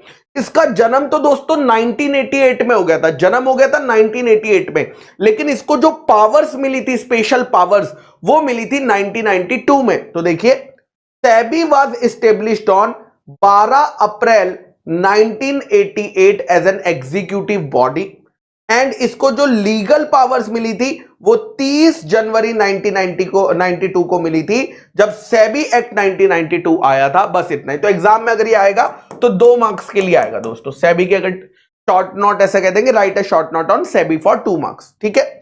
उसके बाद सेकंड आता है दोस्तों आरबीआई। ये है भाई, ये कंटेंट है 5 से 6 मार्क्स का। तो आरबीआई का क्योंकि इतने सारे पॉइंट दिए हुए तो 5 से 6 मार्क्स के लिए एग्जाम में आ सकता है। रिजर्व बैंक ऑफ इंडिया दोस्तों, ये बैंक बहुत ही इंपॉर्टेंट है इंडिया के लिए, क्योंकि ये इंडिया का सेंट्रल बैंक है। इंडिया का क्या है? सेंट्रल बैंक है। ये भी एक रेगुलेटरी बॉडी है। ये क्या रेगुलेट करती है? इंडिया के पूरे बैंकिंग सिस्टम को रेगुलेट करने का काम इस बैंक का है। ये और भी चीजें रेगुलेट करती है, जैसे करेंसी। इंडिया के अंदर जो इंडियन करेंसी है उसको प्रिंट कराना, उसकी सप्लाई को मेंटेन करने का काम आरबीआई का ही है। तो दोस्तों एक तो पूरा बैंकिंग सिस्टम ये देखता है, उसके बाद जो करेंसीज का सिस्टम होता है वो भी दोस्तों यही देखता है, ठीक है। तो आइए पढ़ते हैं। देखिए क्या बोला है, reserve bank of India is India's central bank, India का सेंट्रल बैंक है, और एक रेगुलेटरी बॉडी भी है जो कि रिस्पॉन्सिबल है रेगुलेट करने के लिए इंडियन बैंकिंग सिस्टम को। ये कौन सी मिनिस्ट्री के अंडर आता है? सेम सेबी वाली मिनिस्ट्री, सेबी कौन सी मिनिस्ट्री के अंदर आता था? मिनिस्ट्री ऑफ फाइनेंस के अंदर आता था। तो ये भी दोस्तों मिनिस्ट्री ऑफ फाइनेंस के अंडर ही आएगा। इसका एक और काम भी है कि ये कंट्रोल करता है, इशू करता है और मेंटेन करता है इंडियन करेंसी की सप्लाई को। ये दोस्तों कंट्री का जो पेमेंट सिस्टम है वो भी करता है। और यहां पर इसके ना अलग अलग डिपार्टमेंट है, आरबीआई के अंदर अलग अलग डिपार्टमेंट है। जैसे आरबीआई का एक डिपार्टमेंट है जिसका नाम है भारतीय रिजर्व बैंक नोट मुद्रा। क्या नाम है? भारतीय रिजर्व बैंक नोट मुद्रा। ये एक स्पेशल डिपार्टमेंट है आरबीआई का, और इस डिपार्टमेंट का काम है करेंसी को प्रिंट करना, करेंसी को मिंट करना। अगर नोट है तो प्रिंट होता है, अगर क्वाइन है तो मिंट होता है। और ये कहां पर प्रिंट होते हैं दोस्तों? एग्जैक्ट लोकेशन नहीं बताइए, कह रहे हैं नासिक में और देवास में। इंडिया में ये जो रुपीस की करेंसी है, ये इंडिया के अंदर दो जगह प्रिंट हो रही है। असली वाली करेंसी, नकली वाली तो पता नहीं कहां कहां लोग प्रिंट कर रहे हैं, बट असली वाली जो करेंसी प्रिंट हो रही है वो नासिक और देवास में दोस्तों हो रही है। ठीक है। उसके बाद एक और डिपार्टमेंट है आरबीआई का, इसका नाम है national payment corporation of India, short में इसे एनपीसीआई कहते हैं। ये वो डिपार्टमेंट है जिसने यूपीआई बनाया, जो आज की तारीख में हम मोबाइल से पेमेंट कर देते हैं दूसरे पर्सन को यूपीआई का यूज करके, वो टेक्नोलॉजी इसने बनाई है दोस्तों, एनपीसीआई डिपार्टमेंट ने बनाई है। और इसका काम भी यही है, इंडिया के अंदर पेमेंट सिस्टम को देखना, इंडिया के अंदर सेटलमेंट सिस्टम को देखना। तो इस डिपार्टमेंट का काम है रेगुलेट करना, एक तो हमारे पेमेंट सिस्टम को और एक हमारे सेटलमेंट सिस्टम को दोस्तों देखना। उसके बाद एक और डिपार्टमेंट है आरबीआई का, इस डिपार्टमेंट का नाम है deposit insurance and credit guarantee corporation. Deposit insurance and credit guarantee, देखो नाम से ही पता चल रहा है कि यह डिपार्टमेंट क्या करता होगा। इस डिपार्टमेंट के दो काम है, एक डिपॉजिट्स का इंश्योरेंस मेंटेन करना और दूसरा क्रेडिट की गारंटी। बस यही दो काम है दोस्तों, नाम से ही पता चल गया कि यह डिपार्टमेंट क्या काम करता होगा। सो एक तो ये इंश्योरेंस देता है डिपॉजिट्स का और गारंटी देता है क्रेडिट फैसिलिटी की बाकी बैंक्स को। तो यही काम दोस्तों इस डिपार्टमेंट का है। So that is the short note on reserve bank of India, RBI दोस्तों, आरबीआई। उसके बाद आता है दोस्तों ये नया कॉन्सेप्ट आप लोगों के लिए, आईबीबीआई। आईबीबीआई का फुल फॉर्म क्या है? Insolvency and bankruptcy board of India. Insolvency and bankruptcy board of India. तो दोस्तों इंसॉल्वेंसी का मतलब होता है, बैंकरप्सी का मतलब होता है अगर किसी इंसान ने उधार ज्यादा ले लिया, उसकी लायबिलिटी ज्यादा हो गई, लेकिन उसके पास जो एसेट्स अवेलेबल है वो कम है। लायबिलिटीज ज्यादा है लेकिन एसेट्स कम है, तो ऐसे पर्सन को जो ट्राइब्यूनल है, जो कोर्ट होते हैं, वो डिक्लेयर कर देते हैं इंसॉल्वेंट, जिसको हम दिवालिया बोलते हैं, दिवालिया घोषित होना। अब ये कोई इंसान भी हो सकता है, ये कोई कंपनी के साथ भी हो सकता है, एलएलपी के साथ भी हो सकता है, पार्टनरशिप फर्म के साथ भी हो सकता है। तो दोस्तों उसी के लिए एक कानून लाया गया, जिसका नया कानून आया था, उस कानून का नाम है इंसॉल्वेंसी बैंकरप्सी कोड 2016, आईबीसी 2016। ये कानून लाया गया और उस कानून के अंदर इस बॉडी का जन्म हुआ, इस बॉडी का जन्म हुआ उस कानून की वजह से। इसका पर्पस क्या है? ये बॉडी बनाने का पर्पस क्या है? ये भी एक रेगुलेटरी बॉडी है, ये भी रेगुलेट करती है, बट ये क्या रेगुलेट करती है? इंसॉल्वेंसी के केसेस को रेगुलेट करती है। इंसॉल्वेंसी के केसेस में जैसे जो प्रोफेशनल सायर होते हैं इंसॉल्वेंसी कराने वाले, उन पर जो है उनको रेगुलेट करती है।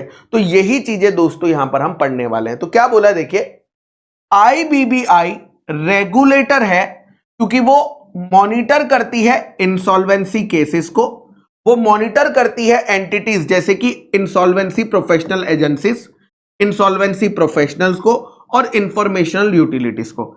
इस आईबीबीआई का जन्म हुआ है, अभी नया जन्म हुआ है 1 अक्टूबर 2016। सर आप नया कह रहे हो, सर आप नया कह रहे हो, कितने साल हो गए सर? 10 साल हो गए सर, और आप नया कह रहे हो। अरे बेटा मैं तो क्या बताऊं तुम्हें, कॉन्ट्रैक्ट एक्ट 1872 पढ़ाता हूं, मेरे लिए तो ये नया ही है ना दोस्तों।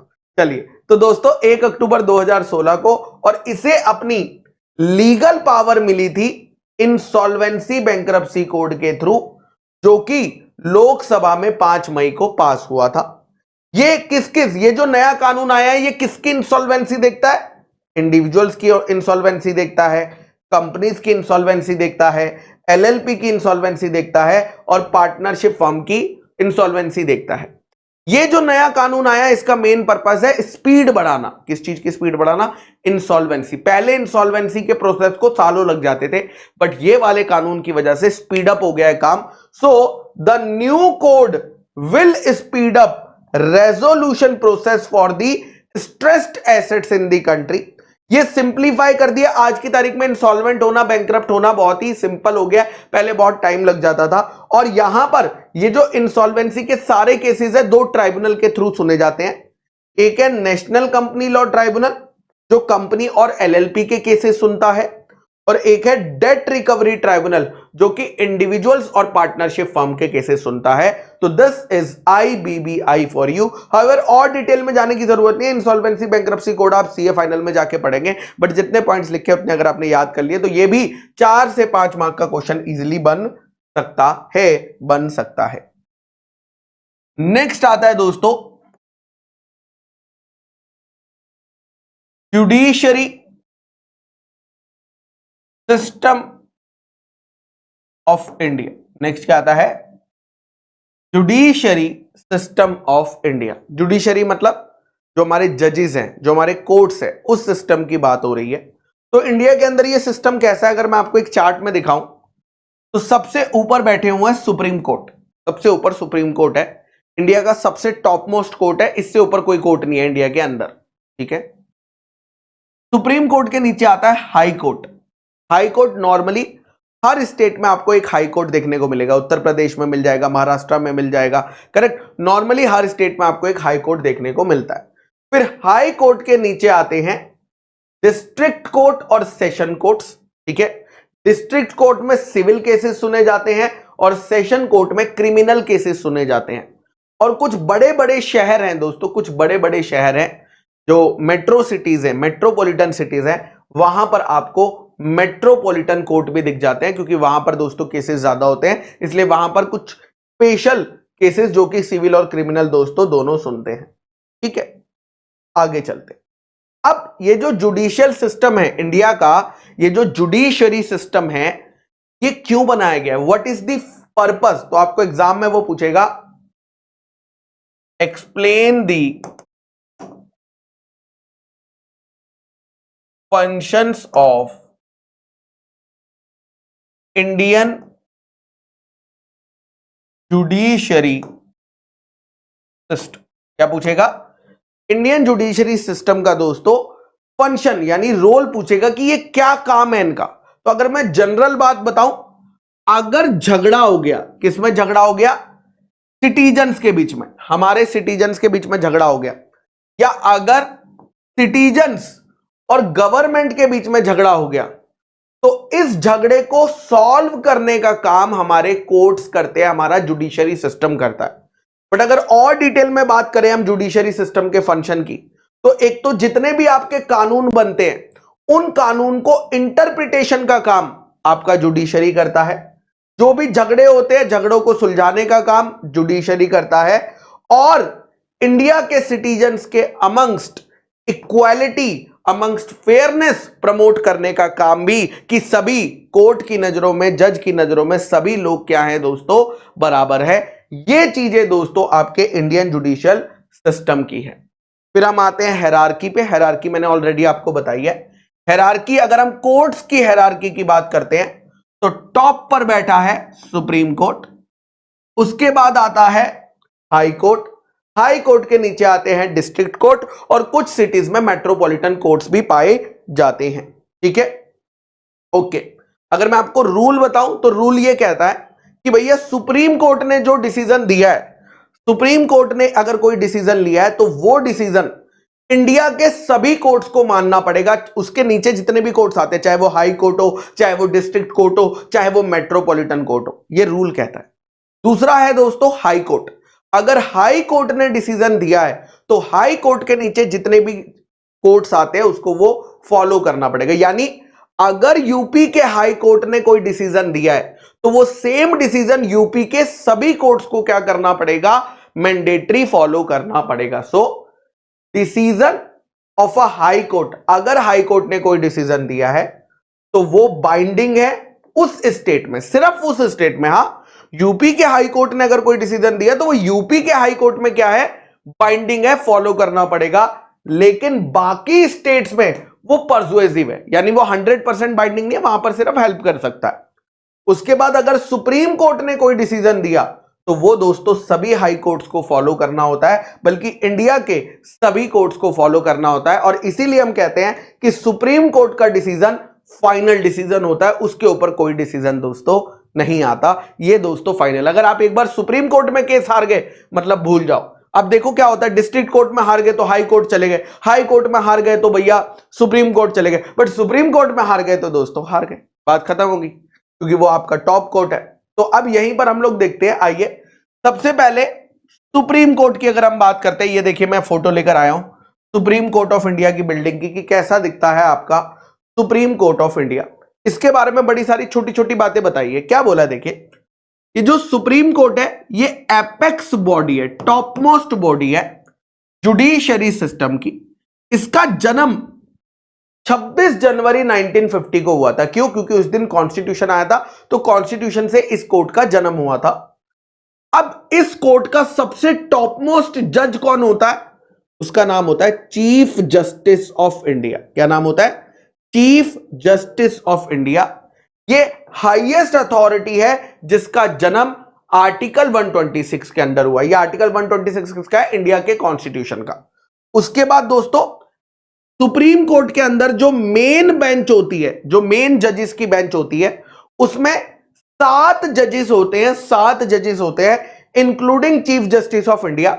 लेकिन आज की तारीख में केसेस इतने ज्यादा बढ़ चुके हैं, इसीलिए ये नंबर बढ़कर अब 7 नहीं रहा, ये बढ़कर अब 34 हो गया है including chief justice of India, क्योंकि वर्कलोड इनके ऊपर इतना ज्यादा बढ़ चुका है। अगर कोई इंडिविजुअल सुप्रीम कोर्ट के पास जाना चाहता है तो क्या जा सकता है? बिल्कुल जा सकता है। अगर कोई इंडिविजुअल सुप्रीम कोर्ट के पास जाना चाहता है तो उसको रिट पिटीशन यानी लीगल एप्लीकेशन फाइल करनी पड़ती है। आर्टिकल नंबर 32 में, कॉन्स्टिट्यूशन ऑफ इंडिया के आर्टिकल नंबर 32 में आप रिट पिटीशन सुप्रीम कोर्ट के पास फाइल करोगे तो आप सुप्रीम कोर्ट के पास जा सकते हो। सेकंड आता है दोस्तों हाई कोर्ट। हाई कोर्ट की अगर मैं बात करूं, किसी भी स्टेट या किसी भी यूनियन टेरिटरी का सबसे ऊपर का न्यायालय, सबसे ऊपर का कोर्ट होता है दोस्तों high court. So highest court of appeal, यानी अपील करने के लिए किसी भी स्टेट या यूनियन टेरिटरी का सबसे ऊपर का कोर्ट होता है हाई कोर्ट। ठीक है। आर्टिकल 214 में कॉन्स्टिट्यूशन ऑफ इंडिया के आर्टिकल 214 में लिखा है कि इंडियन कॉन्स्टिट्यूशन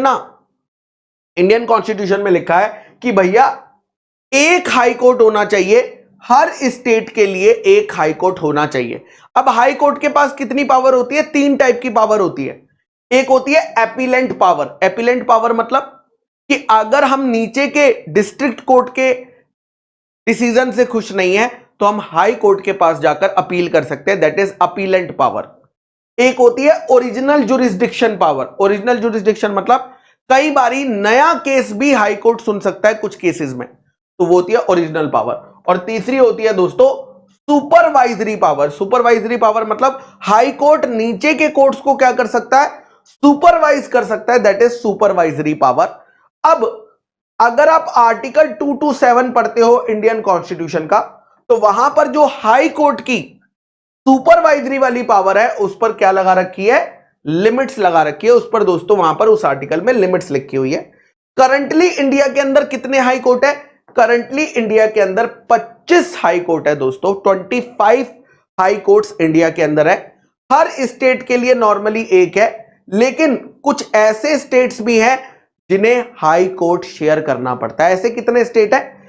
6 स्टेट्स ऐसे हैं जिन्हें हाई कोर्ट शेयर करना पड़ता है। मैं आपको दिखाता हूं, ये देखिए एग्जांपल देखिए। जैसे अगर मैं बात करूं कलकत्ता के हाई कोर्ट की, तो कलकत्ता का हाई कोर्ट वेस्ट बंगाल के लिए काम करता है, वेस्ट बंगाल स्टेट के लिए काम करता है, और साथ में अंडमान निकोबार आइलैंड के लिए भी काम करता है। तो ये दो चीजों के लिए काम करता है। अगर मैं बात करूं बॉम्बे हाई कोर्ट की, तो बॉम्बे हाई कोर्ट महाराष्ट्र के लिए भी काम करता है, गोवा के लिए भी काम करता है, दमन एंड दीव के लिए भी काम करता है, और नागर और हवेली के लिए भी काम करता है। मैं बात करूं गुवाहाटी हाई कोर्ट की, भाई गुवाहाटी हाई कोर्ट जो है वो आसाम के लिए काम करता है, वो अरुणाचल प्रदेश के लिए काम करता है, मिजोरम के लिए काम करता है, नागालैंड के लिए काम करता है। अगर मैं बात करूं पंजाब एंड हरियाणा कोर्ट की, तो वो तीन चीजों के लिए काम करता है, चंडीगढ़, हरियाणा और पंजाब।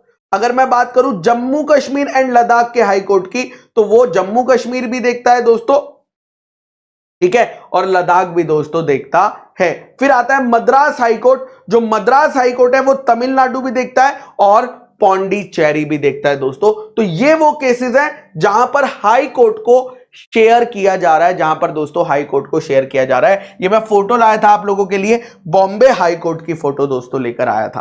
तो अगर कोई इंडिविजुअल हाई कोर्ट में जाना चाहता है तो क्या जा सकता है? बिल्कुल जा सकता है।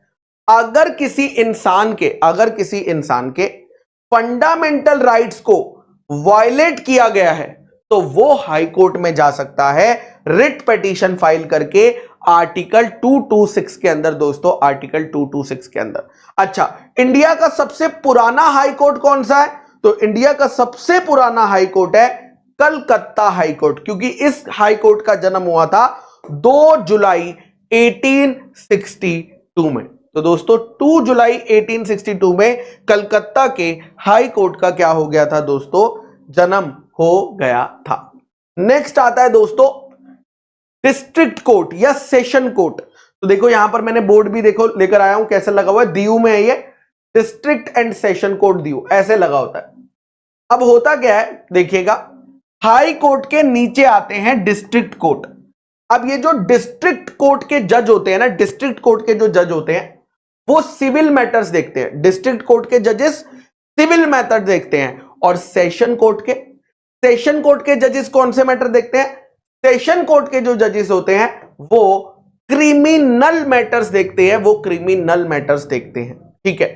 अंडर फाइनेंशियल जुरिस्डिक्शन, अगर हम पेक्यूनरी का मतलब होता है मॉनिटरी, दो तरह की जुरिस्डिक्शन होती है, एक होता है area wise jurisdiction, area wise, और एक होता है मॉनिटरी जुरिस्डिक्शन। तो दोस्तों मॉनिटरी जुरिस्डिक्शन, अगर कोई सिविल जज है तो वो केस सुन सकता है, कितने का केस सुन सकता है? नॉट मोर देन ₹2 करोड़, यानी एक सिविल जज मैक्सिमम 2 करोड़ रुपए तक का दोस्तों केस सुन सकता है। फिर आता है दोस्तों जुरिस्डिक्शन में टेरिटोरियल जुरिस्डिक्शन यानी एरिया वाइज जुरिस्डिक्शन। तो हर कोर्ट का एरिया बटा होता है कि भाई तेरे ये वाले कोर्ट का इतना एरिया इस कोर्ट के अंदर आएगा। अगर इस एरिया में कोई भी झगड़ा हो जाता है, अगर इस एरिया में कोई भी प्रॉपर्टी पर विवाद हो जाता है तो वो इस कोर्ट में सुनवाई होगी। सो यहां पर एरियाज दिया जाता है कोर्ट्स को, और यहां पर केस डिसाइड करते हैं लोकल लिमिट्स में कि वो पार्टीज कहां पर रहती है और उनकी प्रॉपर्टी कहां पर सिचुएटेड है, उस पर दोस्तों डिपेंड करता है, लास्ट आता है दोस्तों मेट्रोपॉलिटन कोर्ट्स, तो दोस्तों मेट्रोपॉलिटन कोर्ट्स कौन सी सिटीज में होते हैं? अगर किसी सिटी की पॉपुलेशन 10 लाख या 10 लाख से ज्यादा है, अगर किसी शहर की पॉपुलेशन 10 लाख या 10 लाख से ज्यादा है, तो हाई कोर्ट के पास पावर है, किसके पास पावर है? हाई कोर्ट के पास पावर है कि वो मेट्रोपॉलिटन कोर्ट्स एस्टेब्लिश कर सकता है मेट्रोपॉलिटन सिटीज में। और मेट्रोपॉलिटन कोर्ट्स में 2 टाइप के जज होते हैं, कितने टाइप के? 2 टाइप के। पहला जज है चीफ मेट्रोपॉलिटन मैजिस्ट्रेट, पहला कौन है? चीफ मेट्रोपॉलिटन मैजिस्ट्रेट, और दूसरा कौन है? इसके नीचे आता है ओनली मेट्रोपॉलिटन मैजिस्ट्रेट। अब यहां पर जो पहला जज होता है चीफ मेट्रोपॉलिटन मैजिस्ट्रेट, उसके पास पावर कौन सी होती है? चीफ जुडिशियल मैजिस्ट्रेट वाली पावर होती है। और जो मेट्रोपॉलिटन मैजिस्ट्रेट होता है उसके पास कौन सी पावर होती है? उसके पास मैजिस्ट्रेट ऑफ फर्स्ट क्लास वाली पावर होती है। तो यहां पर दोस्तों फाइनली हमारा चैप्टर जो है दोस्तों ओवर होता